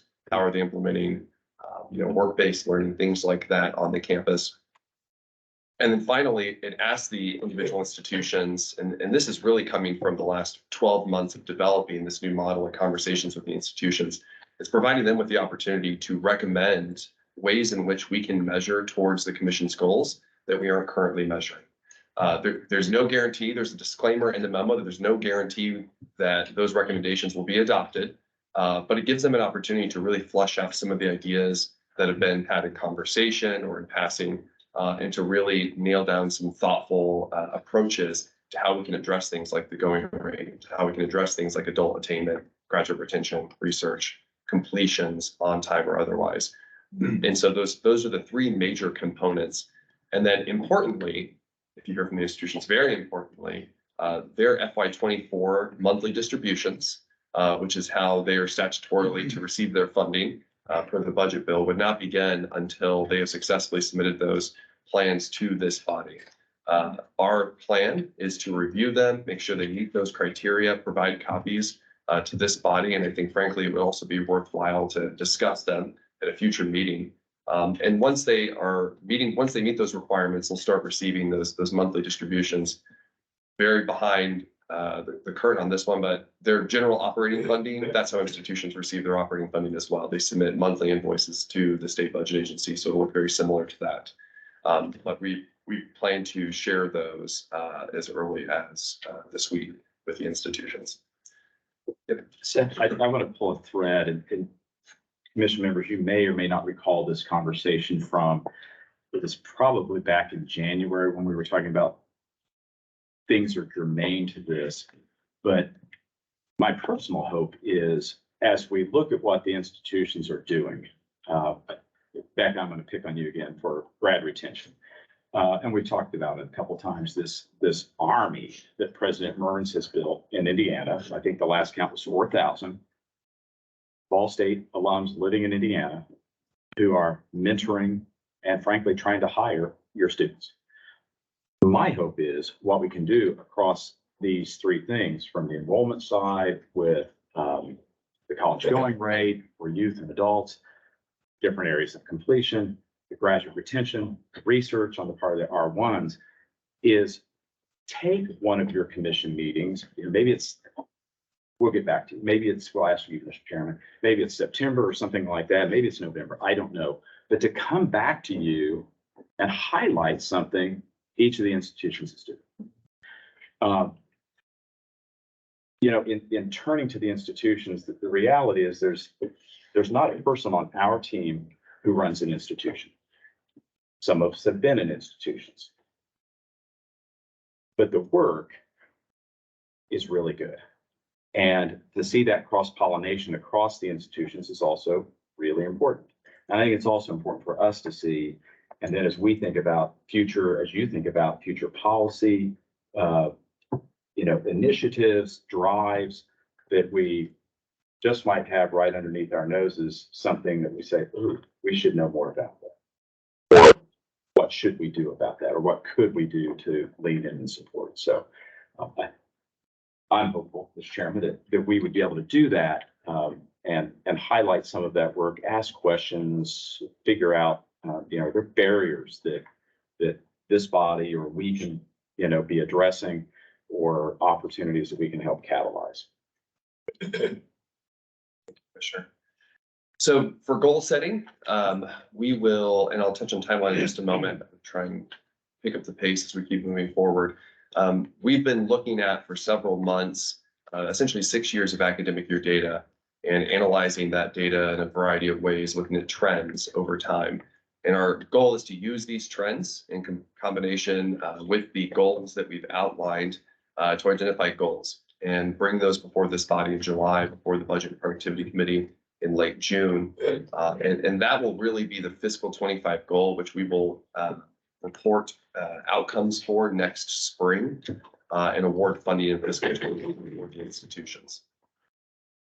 So as I mentioned, one of the reasons that we're having a little bit of a Groundhog Day today is we wanted to make absolutely certain we are meeting the letter of the law with regards to this body's adoption of this plan, so that we can bring it before the State Budget Committee as called for in the budget bill at their June meeting. We don't yet have the date, but sometime in June they'll be meeting. So Commissioner Lowry and I will plan to attend and present before them, along with the conversation around tuition and fees, which we'll get to in just a minute.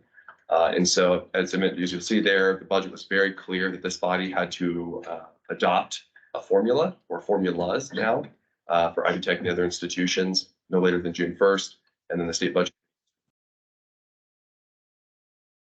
So next steps: approval by this body, review by the State Budget Committee, BPC goal review at the end of June, commission approval of those goals in July, funding 24 distribution as plans are received, which will begin no earlier than July 1st of this year, and fiscal 25 funding earned will be reported out in the spring of 2024, next year.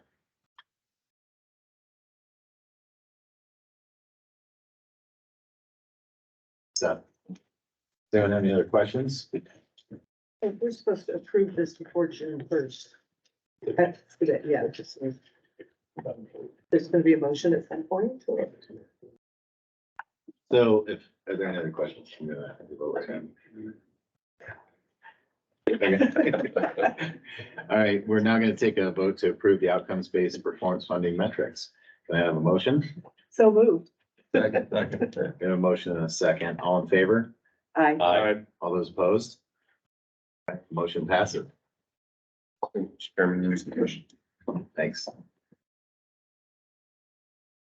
Okay, each biennium, the commission must set non-binding tuition and mandatory fee targets. The Budget and Productivity Committee has prepared their recommendation for us to consider this afternoon. Commissioner Lowry and Seth will continue their presentation by providing an update on non-binding tuition and mandatory fee targets. Thank you, Mr. Chairman, members of the commission. I will get to skip my first slide, thanks to the chair's introduction there. But just the statutory responsibility every 2 years for this body set a non-binding tuition and mandatory fees for each institution. And I look forward to going through that with you today. I think I'll add a little color commentary only because it's my third presentation, so I feel like I can. You're tired of me doing that. This is one of the more interesting responsibilities that I have the pleasure of participating in my role at the commission. I talked with a lot of people, current staff, former staff, members of the commission, institutions, to really get a feel for what this process has been in years past, what the expectation is. And I'll tell you, it's a difficult one, and it's one we take very, very seriously. But I will also tell you, in research preparing for this recommendation for you today, I became so incredibly proud of the institution that I work for, of this body, and looking at the incredible, incredible performance this state has maintained in holding the line on tuition and mandatory fees. And while this body certainly deserves a significant share of that appreciation, ultimately it's the trustees for our institutions that set these tuition mandatory fees, and their partnership on maintaining that line over the last 10 years in particular has been truly incredible. So with that being said, I would love to inform you that in the last decade, after adjusting for inflation, our tuition and mandatory fees have actually declined annually at an average rate of 2.1% every year. And that puts us at the 6th largest decline in the nation. Or said another way, we have been the 6th best at holding the line on tuition and fee increases in the nation for the last decade. You've heard Commissioner Lowry talk a lot about being a top 10 state. Well, we can take a lot of pride in knowing that not only are we a top 10 state here, we are a top 6 state in this particular entity. And that really is due to not just the work of 1 or 2 institutions, but all the institutions over time. The way this is measured, it adjusts for enrollment, and so that's how it weights it. And so this is not a, like I said, this is not really something we can lay at a single institution's feet or a couple institutions' feet. This has been a team effort in the state of Indiana over the last decade. And Seth, you know, I had to add some color on this one. The data source is SHIO, which I think you may know. This is something that we've been talking about more in the last several months. And I have the strong belief that we've got to talk about it a lot, and we need to be loud about it. And we need to make sure we couple it with the understanding as we provide an education on an education to people that we have been keeping, we, the institutions, have been pushing down on increases in cost. That we are first in the Midwest, 5th in the nation. I think we're going to go up to 5th in the nation with the actions on 21st Century and Frank O'Bannon and these other need-based financial aid supports. But Indiana is a place that is affordable and that to some degree, and we've got to measure it much more closely though, the marketplace speaks to some level of quality, 14th best at attracting students to our state, that, pardon me, especially when we think of that decline in the college going rate, it is principally with low income, underrepresented students. And we've got that is more accessible, that is affordable. Our students, when they graduate with debt, it's lower than it is on the national average. I'm glad. But anyway, we're going to make sure this and other pieces of information we equip you with, because whether you're, you know, in your own enterprise or, you know, you're a member of you know, Rotary or wherever it may be, any chance we get to lift this up so that Hoosiers know we do have something that is accessible. We've got aid to support those who need it. We've got to do a much better job of helping folks understand how to access those opportunities. This is one we need to make sure everyone knows. I was with a guest of Strata a couple weeks ago in Washington, D.C. and SHIO. They invited 5 SHIO members who I just assume were making a lot of noise from red, blue, and purple states. And I shared some of this with them.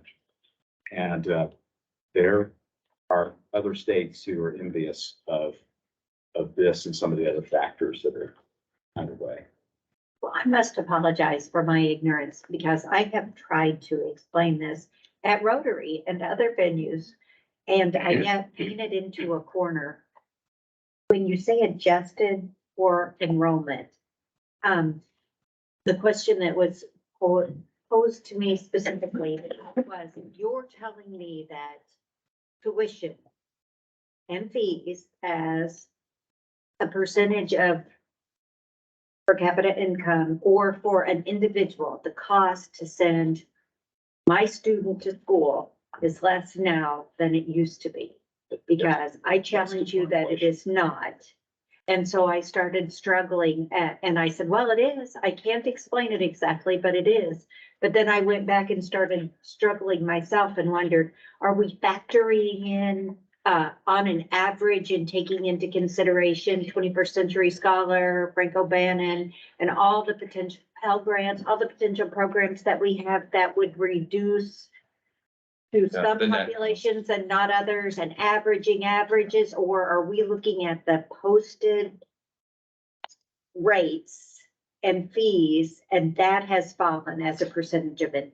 So I think the best way, it said, you reel me in here if I mistake this. I think the best and easiest way to explain this to someone is that Indiana's institutions have kept their tuition and fee increases below the rate of inflation. And over a 10-year period, it has annually been 2.1% below the rate of inflation.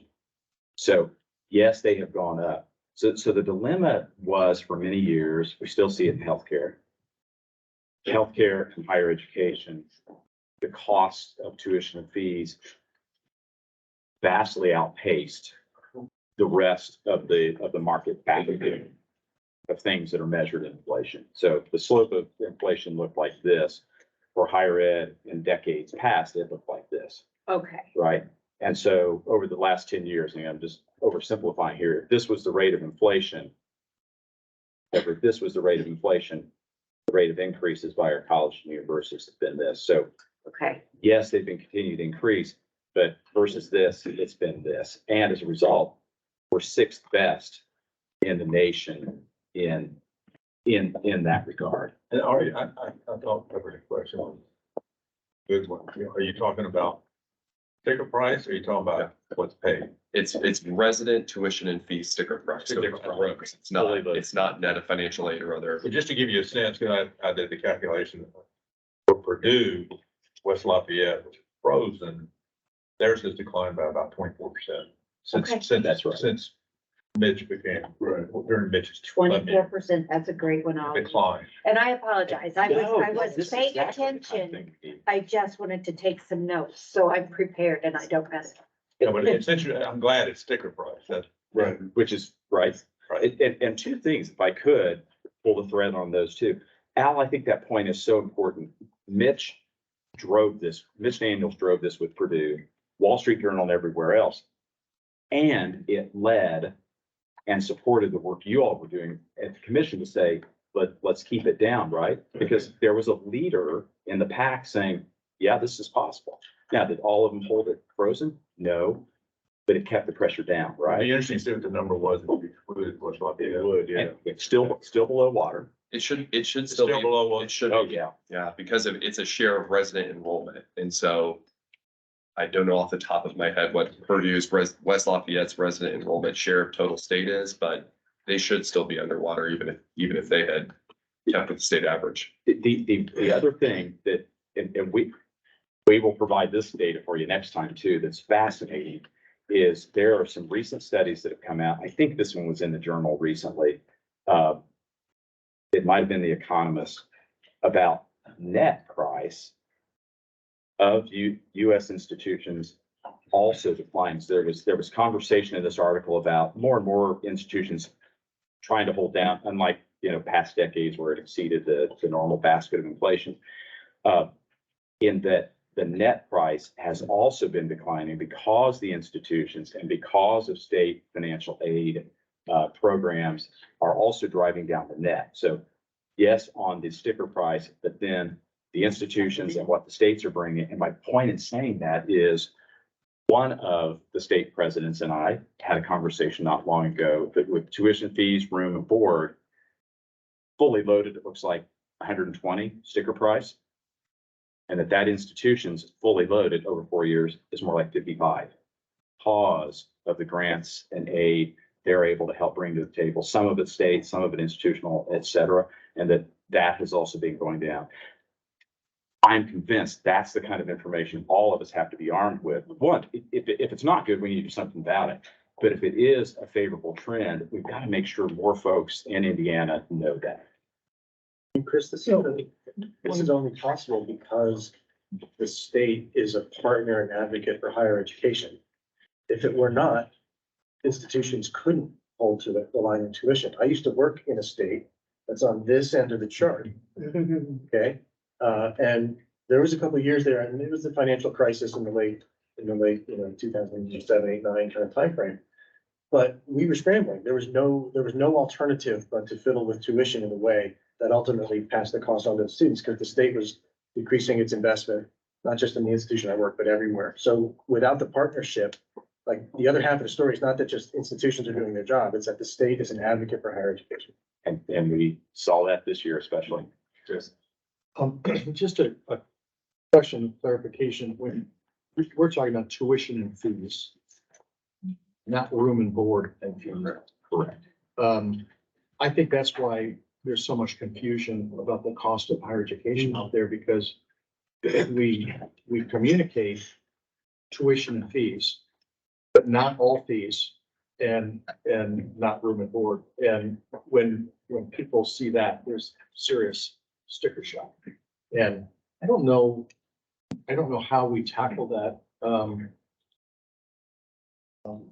But it's a thing, where people are trying to talk about whether higher education is a good value. We're all talking about tuition and some fees, but we don't talk about room and board and a lot of other fees. And when you put them all together, it's very significant. And it just seems our focus has always been on kind of the tuition and fee side. But there hasn't been an encouragement on the room and board side. And so I'm just going, I just think that there's something there that we should delve into and think a little bit about. That's why I love these meetings. Sean is already telling me we can do this. I was actually very encouraged because as I was speaking, I actually saw Sean's head nod. So I was going, he's already out ahead of us. Across the room there, yeah. Well, and I am good at that argument because I just had students graduate, so I've been in the thick of it. And you're right, the room and board is equal to or greater than the cost of the tuition and fees. However, the cost of feeding a family is growing exponentially still, even prior to that. The cost of the food portion was growing faster than anything else. It was just really expensive to have a meal plan at a university. But it's just a discussion to have with the students and the family, just to know your data. It's your choice. You don't have to live on campus, but if you want to, it's convenient, and this is what it's going to cost. Dennis? Yes, I'm sorry to protract this, but maybe just another perspective on this whole conversation. And it goes back to something that I've requested before. There's this conversation on the one thing about inexpensive higher education bill. And then going back an hour and a half ago, we were talking about our ranking in the bottom 10 in terms of performance, in terms of completion. Better when you include certifications and the whole all the way. It would be helpful to have some type of graphic that shows really our investment portfolio and its returns. Because right now there's something that seems to signal that perhaps we aren't the best investors, or we aren't the best managers of money. There's some incongruence.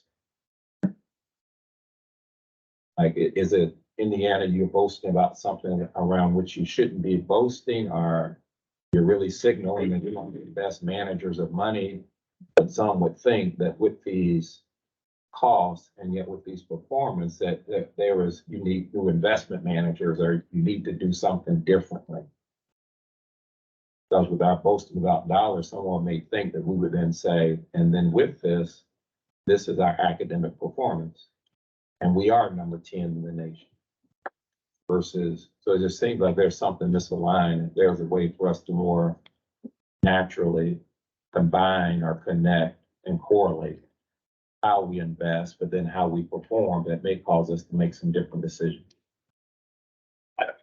We couldn't agree more, Dennis. I keep, Sean and I are whispering across the room here. I think that's critically important. So something we've been talking about with some of our partners is helping us to do ROI analyses for individuals, the way employers engage and what they can get from a return on investment, for their own employees and so forth. Some are doing a lot with that, how the state's investment looks. And Sean really did this for us. I think the best example we had, and it's only a first, right? Was the return on investment with 21st century scholars. I think that's part of why, maybe a big reason why a lot of policymakers said, yeah, this makes sense, because the return on investment only in the delta of income was 10x, I think, Sean, for any student, the improvement they would see. And then a calculation on disposable income, state and local tax receipts and so forth. And so what I would say, Dennis, is we've barely scratched that surface yet, and we need to do that. And if we're not getting the bang for the buck in this program or this program, or if we are, what does that mean? Again, I look over to Mary Jane. They have done some work around the wage outcomes. So what's the investment? What's the wage outcome? Frankly, I think workforce ready grants have been the best measure of that so far, because there's actually been ROI analyses that have been done there. I know it's on our list. Sean may want to say something more about it, but with some of our partners who we want to help us do that analysis, so that frankly we don't have bias in it, and And then, selling something that's not.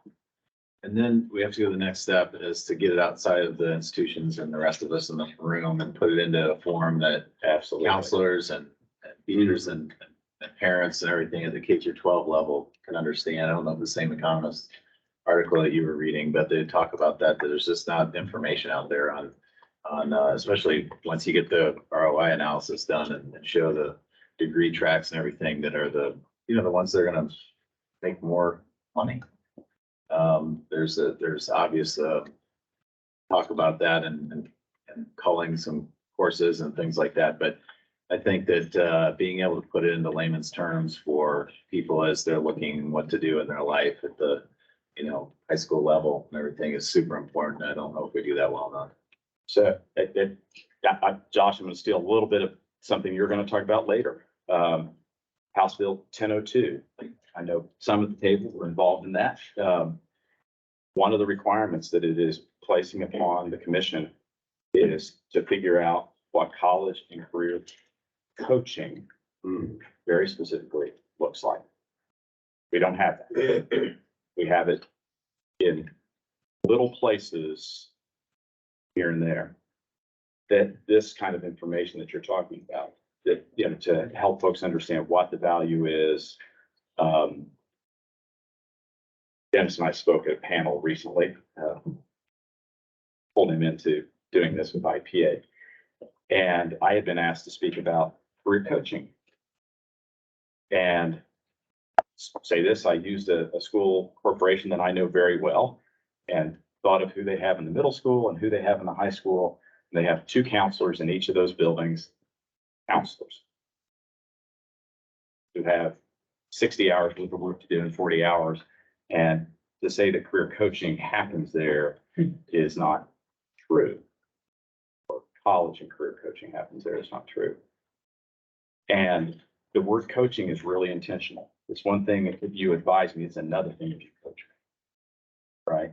Tell me how to perform better and how to have better outcomes. And I'll make this quick, but I thought about a corporation in middle and high school and said, okay, if I think about athletics, baseball, softball, basketball, football, track, cross country, all of those, the corporation I was thinking of, between coaches and part-time coaches that are paid by a school corporation, there are something like 100. In a not big school corporation, 100.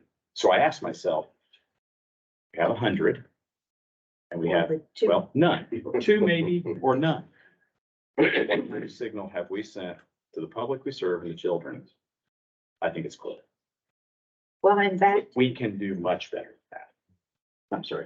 just one other note, I love Dennis's question in the effort to be transparent in the state of Indiana, but I can't help but worry that we would potentially or possibly highlight our successes or potentially highlight our housekeeping. All at the risk that no other state is, so it could benefit us or it could backfire. I think it would benefit us, but I don't know. So, You brought up 21st century scholars. I think that's a great example. Ultimately, to be true to our investments, we just want to make sure we're getting good returns. Yeah. At some point, irrespective of who knows. Does it work or does it not? 21st Century Scholars Program, I think that was a great case in point because for the first several years, there were the millions going into it, but we recognized there was absolutely no change in performance. There's more people signing up and more people going to college. But it wasn't until someone began to say, well, wait a minute, but if you're interested in return on your investment, don't you want to see more people persist and don't you want to see more people graduate? After all, wasn't that the purpose behind the initiative? So when the analysis began, and that's when the changes began. And then with the changes, now there's higher yields around which we're now boasting. But it didn't happen magically. It happened because somebody began to pay attention to the numbers. This is where we're investing, and yet this is our yield and our performance is horrible. So why are you throwing money into something that's not working? They changed. So we're just talking about more broadly, how do we do that and incorporate that into everything we do just to make sure we are sound investors. And make it transparent to everyone, right? I think so. I think so too. Benefits everyone to do so. Oh, and why I have the mic. Earlier you talked about the top 10, and when you mentioned that, it just sent a jolt into me. Where we are at the bottom. And so much of the conversation tends to go around how we get off the floor. But when you mentioned this top 10 aspiration, it did something to me. And I can appreciate Kristen talking about, yes, there's the value proposition. Well, absolutely. We don't have an aspiration without a concomitant value around it. But setting the aspiration, I think it makes somebody say, man, that's what leadership is all about. Because as that old expression goes, if you aim for nothing, you'll hit it every time. And so I just love the whole idea of somebody saying, set the target up there. Now let's go to work. Let's set parameters. Let's set criteria that we have quality. But man, let's go after it. Because I think that's what begins to rally people. Now let's get off the floor, but we want to climb. So thank you for that.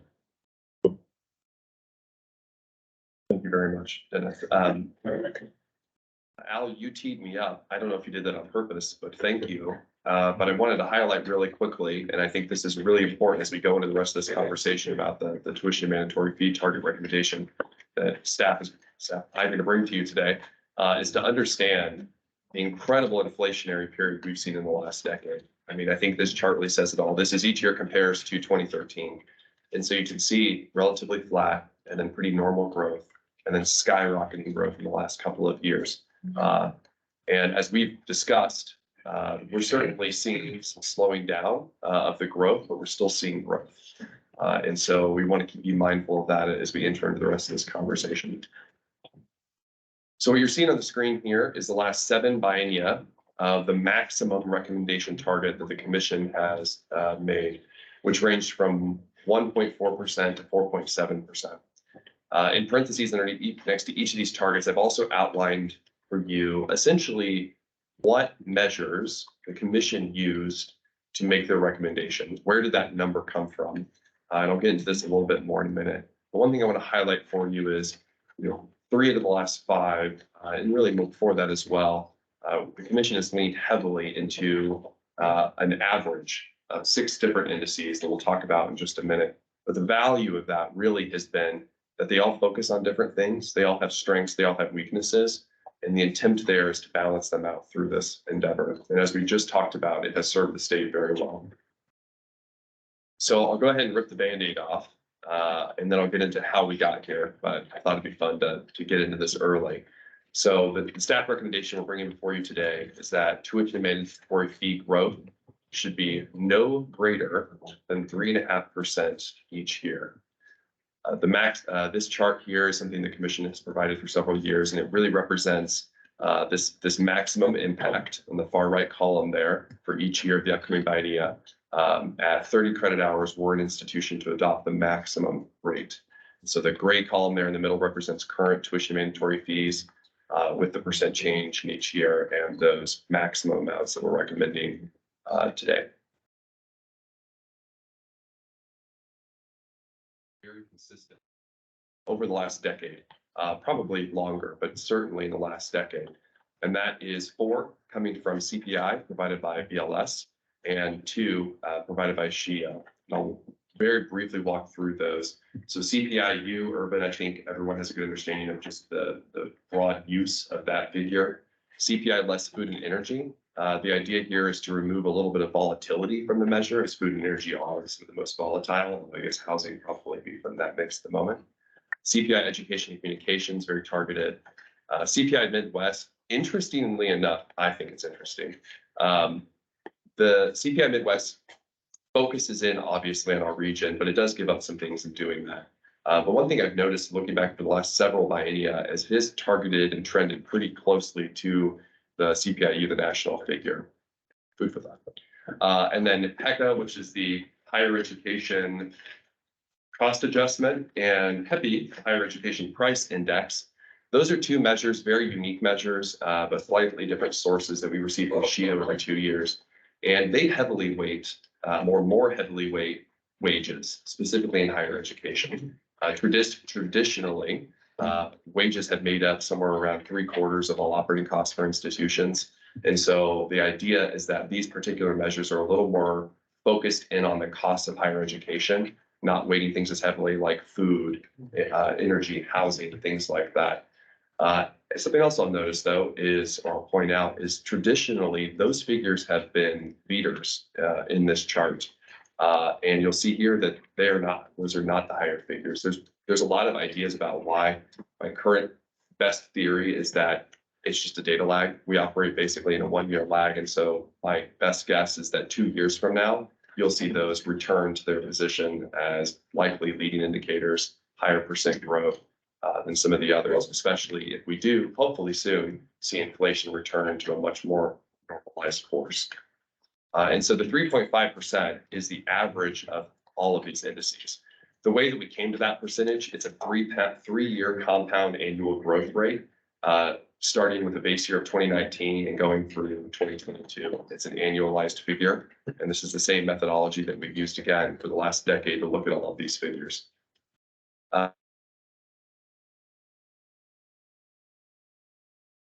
25%. I also want to highlight just the fact that the 3-year percent change and that in all of these figures averages to almost 11%. So it also really highlights that using 2019 as a base includes 2020. And we saw real deflation in the early period of 2020 as the economy came to a bit of a standstill.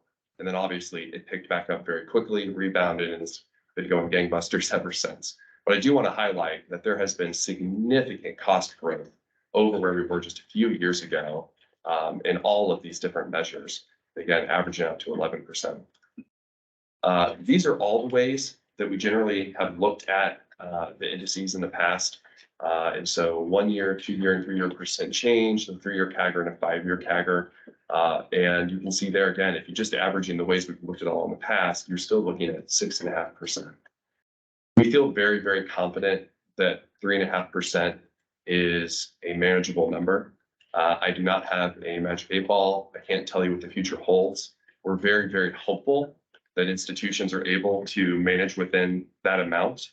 But we also know that the simple reality is it will keep them at growth as they have for the last decade that is under inflationary growth.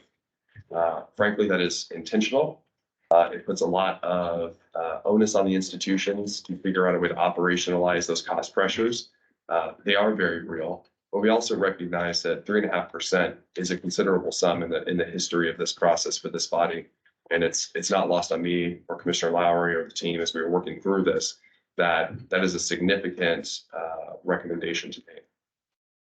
Institutions have to hold a public hearing for their tuition and fees no later than June 18th, 30 days from today.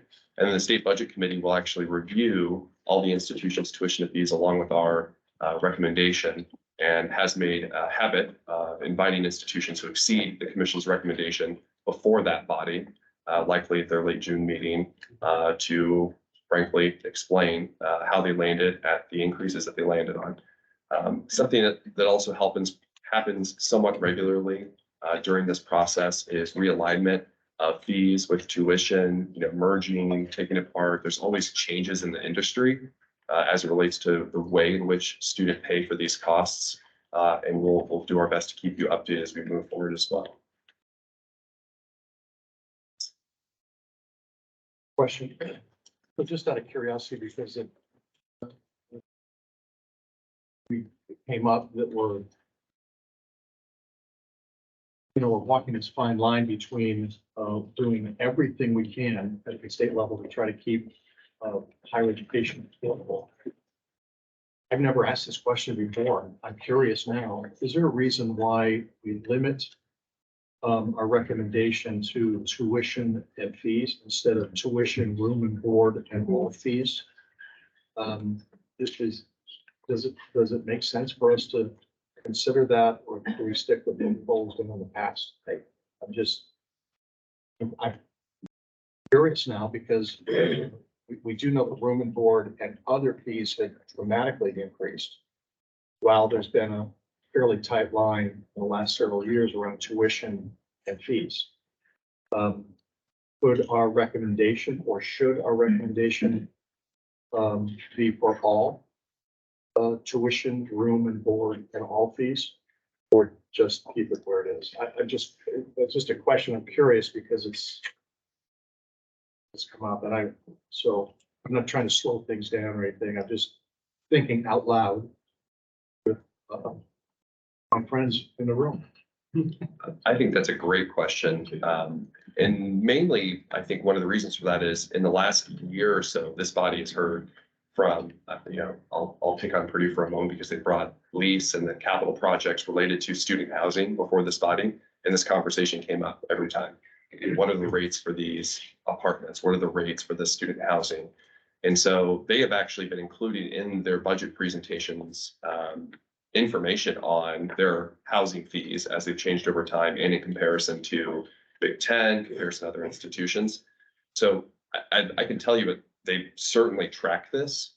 Purdue has definitely done a good job of talking about this very publicly at the legislature with this body. I can only answer for the main question, I can only answer the why do we only include tuition fees? And the honest answer is that's what statute tells us to do. It's a literal legal responsibility that we have to do this every 2 years. Certainly doesn't preclude us from making other recommendations, certainly. But that would be my answer as to kind of why we do it this way. Just curious, especially on fees, there's so many fees. Especially depending on your department, your major. In some cases, hundreds of fees. They could be thousands of dollars. Yeah, I was essentially going to say the same thing. The statute says a shall on tuition and fees. And now I look at the attorney on our team and say that I would believe would not preclude you as a body on things like room and board from recommending or, doing the analysis, making an observation, making a recommendation, whatever it is. Again, this is non-binding too, but in the absence of something that prohibits it, I'm looking at the attorney again, I would think this body has the ability to make some kind of recommendation. Now, again, we've got to meet what the statute says we're supposed to do here with the shall. And I'll add it. Yeah, there could be a recommendation. I would also point out that as part of the change in the upcoming FAFSA cycle, they are also changing how room and board is determined for the cost of attendance and the sticker price. So we would have a different level set next year at some institutions because of the way that that's done. So if we were to make that change, some institutions naturally have to change it completely. So there are forces outside their control on that one and what they publish on that this year. But going forward in the future biennia, I think there's a analysis to be done.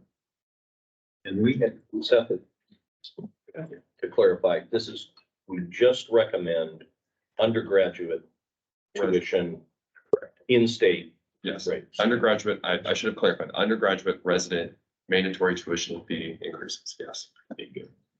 Well, I think that's a great idea. Yes, you guys do the research. Give us our homework, right? Yeah, Yeah. you know, I will say, not to try to, give too many compliments to Purdue, but Mitch also focused on room and board and Bs, and he bragged that those didn't go up either. I mean, they actually declined, in inflated dollars. So even in more than in real dollars. And I agree with the commission taking a more holistic look at this. Because I think it's also tied in with the success rate for 21st century scholars. Because the college tuition may be free, and they may get some other grant for the right to, Yeah. but if we really want to double down on making sure our 21st century scholars succeed, makes sense to take a look at those too. It's the whole picture. Well, going forward with homework, then it sounds like our task is to bring some research on this topic to kind of level set on the base, and We're all looking at start Sean. looking at that. Is he nodding or are his eyes big? The answer is yes, I'm sure. He's nodding. For my staff on the call, sorry. So, if I remember correctly, and anyone can tell me I'm wrong, this statute came over the transom to the commission. We didn't ask for it. And there was a lot of debate about how much teeth it had, how much it should have, but we weren't included in the bill to start with, I don't think. I don't know. This is the way I remember it, and being, sitting here and going, I don't know why we're getting this. But I'd be interested, because I'm just thinking of just the rural versus urban, the geographic footprints of our institutions and how different they are, and how this is a different animal than tuition and fees. But any institutions here, I know we can do this later, but anyone have any thoughts on that? Is this something we want to couple with the fees? In a couple of So I think there are different factors. We'll certainly try to keep it as low as we can. The one thing I would just think about is timing. As we think about this, I think we don't necessarily all have, I don't know what all of our timing is, but it might be slightly different. So as we have some discussion, that might be helpful, whether or not you want to wait into this discussion to think about how each of the boards, for example, we do 1 year at a time is the biggest piece to some of this. But I also think that, depending on what students, what level, there's some students who want different types of housing, and they're what they're accustomed to maybe at their homes versus, what we think about in a more basic sense. So I think there's a lot of different pieces of that discussion that are worth unpacking as you wait into it. And I would also offer, Mr. Chairman, that the commission does have opportunities at the capital review level as well to review the facility, the plans that are being brought forward. I think for several years, at least in my time working with the state budget committee, there was a lot of questions and consternations about, does every student need a suite?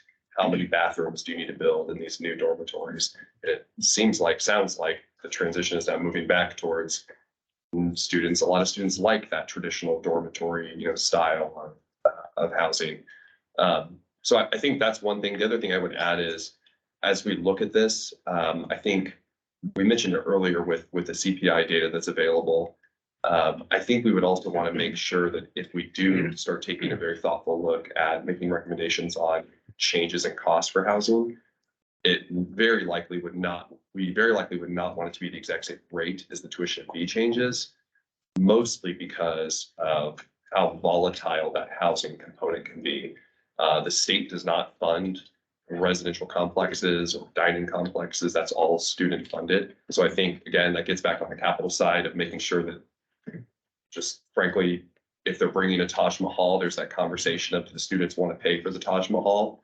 Or do the students want that traditional dormitory experience that isn't going to need 800 additional toilets and showers and sinks? The other component I would offer to this is, I lost my train of thought. Can I just jump in very quickly? I would just say my suggestion wasn't necessarily that we do that in this But the encouragement that I think it'd be great for the commission to hear from our higher education partners with clarity exactly what their tuition and all fees and room and board is. So we're educated and we could look for the next biennium about whether or not we would want to broaden our encouragement on fees or fee growth. Yeah, I just, I think it makes sense to consider that, but I really hesitate for us trying to extend our realm of control beyond really what it should be. I mean, I think you make a great point that, the housing is funded privately. The state does not provide any funding for that. So why are we kind of embedding ourselves in something that really the state's not responsible for? Clearly, it does have an impact on the overall cost. That's one of the reasons we have regional campuses, so that if that becomes an issue, students can choose to identify with one of their, closer geographic institutions. So I think we're kind of stepping beyond our charge by extending into that.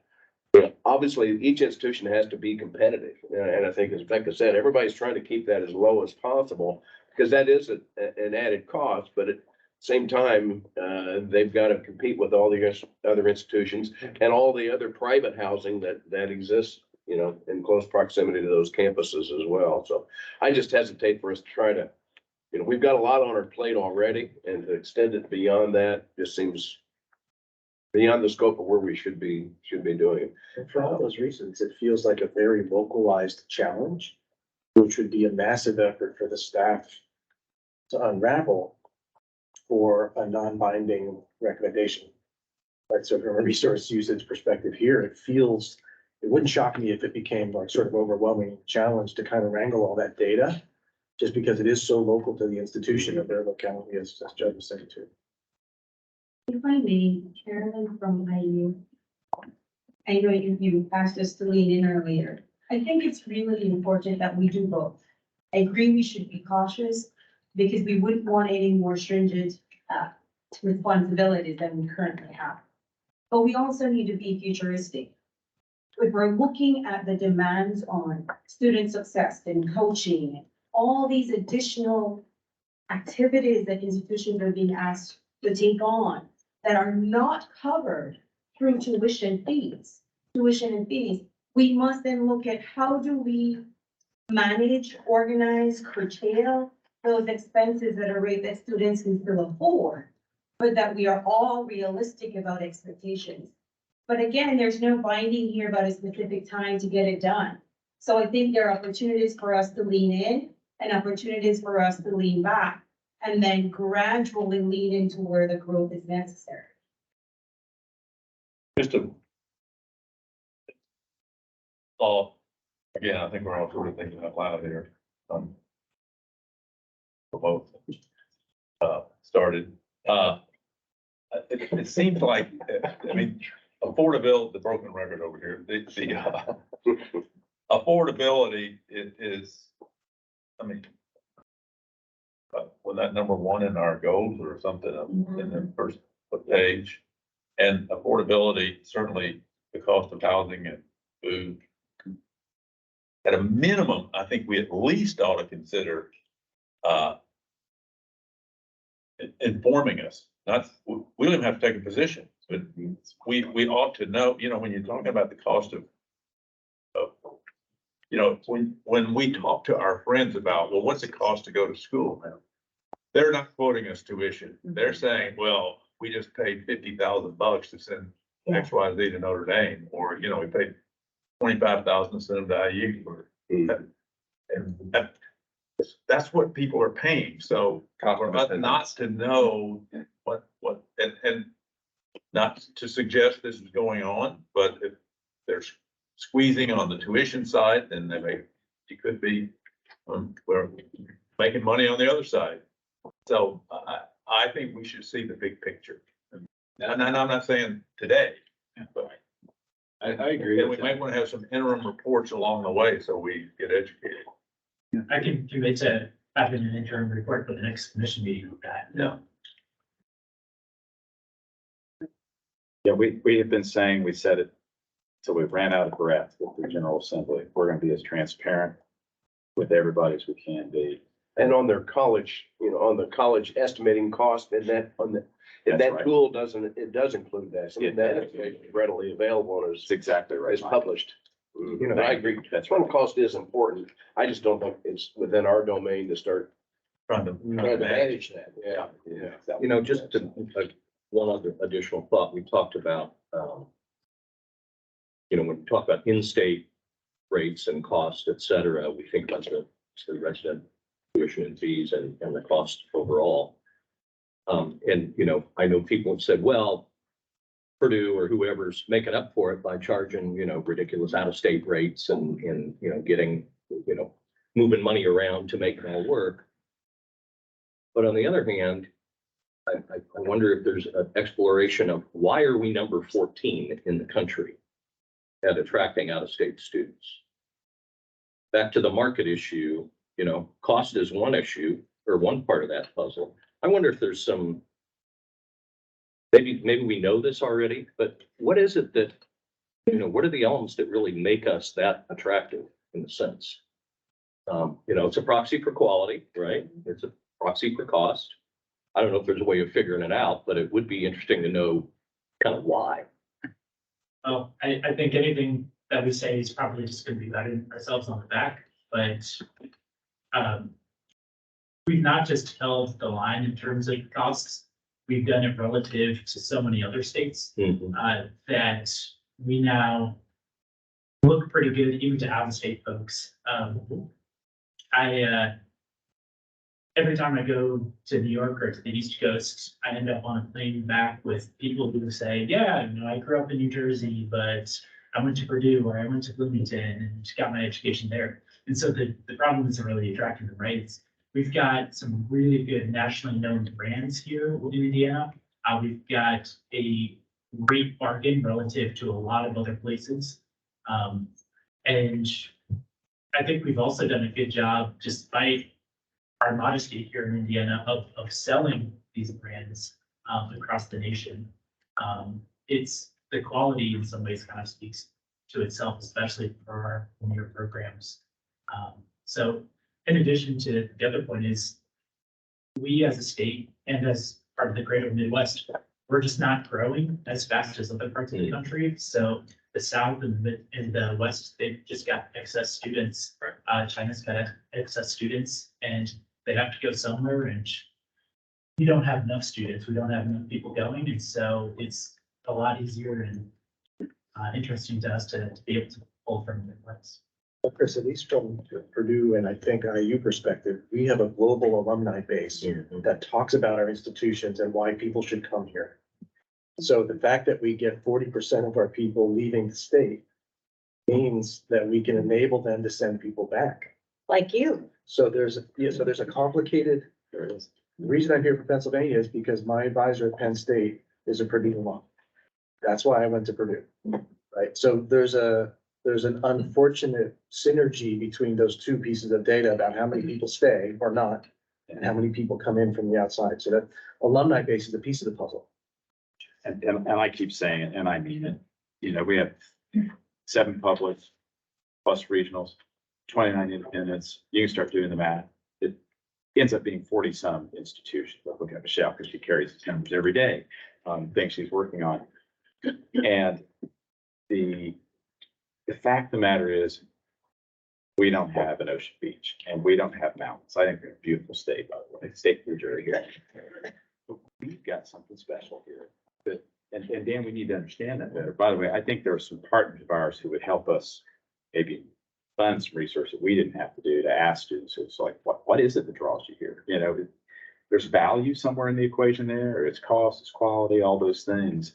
But again, we should lean into it, and we should lean into trying to keep them here, or as many as we can when they're done, so that they add to this vibrant economy. And I love this discussion, by the way. So it's a big part, obviously, and we started talking about it earlier, and you mentioned it in the first presentation this morning, but why not bring in Elaine Beadle and Brad Chambers at some point, since you have that better relationship with and have them, maybe together, but have them talk about what you guys are starting to do, because I don't know if people know, but that partnership and that communication structure didn't exist till last summer.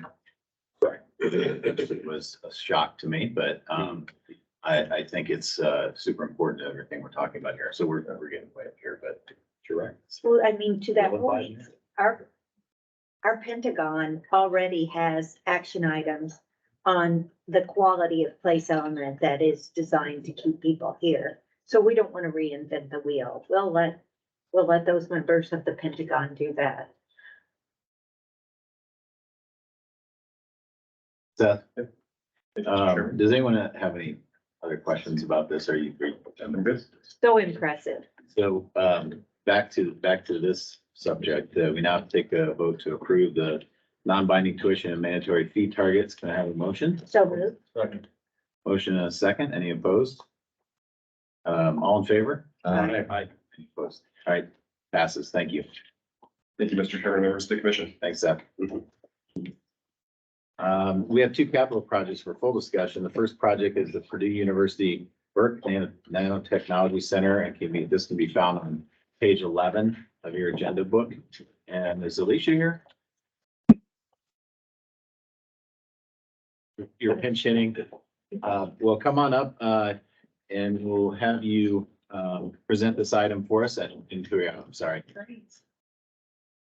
Good morning. Thank you, Chairman Fisher and members of the commission for the chance to be with you this morning. My name is Ann Hazlett, and I'm here on behalf of Purdue. We are here to seek your approval for two projects. I'll start with the Burke Nanotechnology Center. The Burke Center is a state-of-the-art research facility. It's located in Discovery Park on our West Lafayette campus.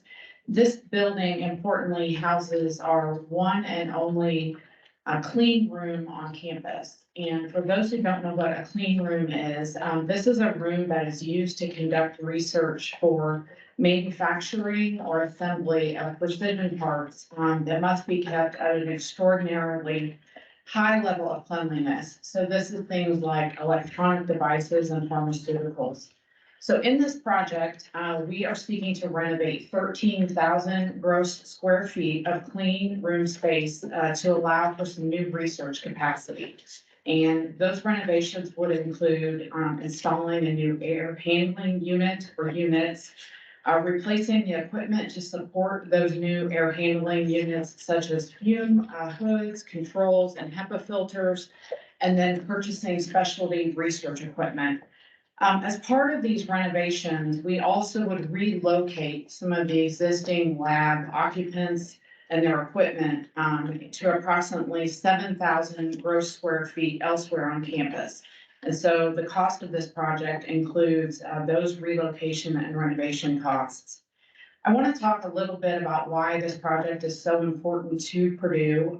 These enhancements will really allow the creation of environment needed for research on semiconductors and quantum technology with industry partners like Skywater Technology.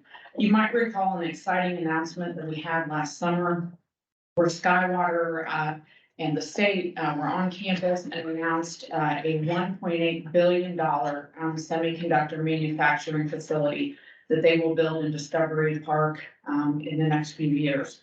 So this project will support addressing the global semiconductor shortage. We've certainly read a lot about it in the press, and it's really a critical asset for our national security and technology initiative under Purdue Moves. Importantly, this project will also really enable Purdue to be more competitive to the many grant opportunities that are available and will be available under the Federal CHIPS Act. So the estimated cost of this project is $49 million. 19 million of that is coming from gift fund and 30 million is coming from operating funds reserves. We'd like to begin construction in January of next year and would hope to be done in September next year. Any questions on that project? Questions for Ann? Seth, come up and give the staff recommendation. Don't go far, Ann, you're next. Thank you, Mr. Chairman, members of the commission. Thank you, Mr. Chairman, members of the commission. The Budget Productivity Committee met on Thursday, May 4th At that time, heard from Alicia, and we're very glad Ann's here with us today about both of these projects. And in line with the research mission of Purdue University with the outcomes-based performance funding, that also includes a research component, the CHIPS Act, all of these pieces, and frankly, through the generous gift funding as a part of the overall financing for this project, staff recommends approval of this project. Thank you. Right. May I have a motion? So moved. Second. Okay. Motion a second, all in favor? Aye. Those opposed? All right, it passes. And I was for the record, thank Senator Young for all his work on the CHIPS effort. So just want to make sure we acknowledge that. And our us again. second project is seeking approval for building additional chilled water capacity on our West Lafayette campus. This chilled water capacity enhancement project would include several components. Installing a new cooling tower and then the supporting equipment that is needed at our Wade utility plant. We also would need to construct a new auxiliary controls building of approximately 1,600 gross square feet. And we would then install a new chilled water line that would run from the utility plant to our central academic campus to allow for the full capacity to reach these buildings that are currently underserved during peak times. And then finally, as part of this, we would need to replace several chiller controls and make some other upgrades, again, to increase the reliability and the efficiency of our chilled water production. This project will increase chilled water capacity by 3,500 tons. This is important to Purdue because we have significant additional water demand, and that's coming from our increase in students as well as some of our strategic research initiatives. Alicia had given me some numbers that I want to share today. Since 2012, our chilled water peak demand has grown nearly 18%. And so that will only continue to increase with our renovation and our increase in student enrollment. The cost of this project is $65 million, and it would come from our operating funds reserves. A little longer in the construction timeline. We would hope to begin in February of next year, and it would take a little over 2 years to complete. So we would hope to be done in June of 2026. So any questions with that? That's Thank you, Mr. Chairman, members of the commission. Along with the Burke project you just heard, this project was discussed at the Budget and Productivity Committee meeting on May 4th, and staff recommends approval of this project. Can I have a motion? So moved. Second. Motion and second. All those in favor? Aye. All those opposed? Motion passes. Congratulations. Thanks, Ann. We're way ahead of schedule if I'm looking at my timing right here. Just keep going. Get through your.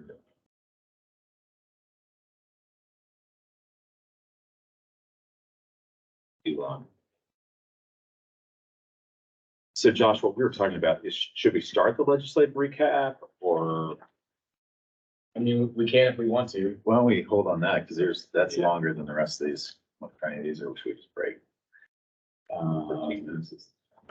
How about we do student success? All right. The food is out there, by the way. Oh, it is? Yeah. Well, that's good to know. Maybe I'll just. Well, let's make this. We're late on something. Let's take action, right?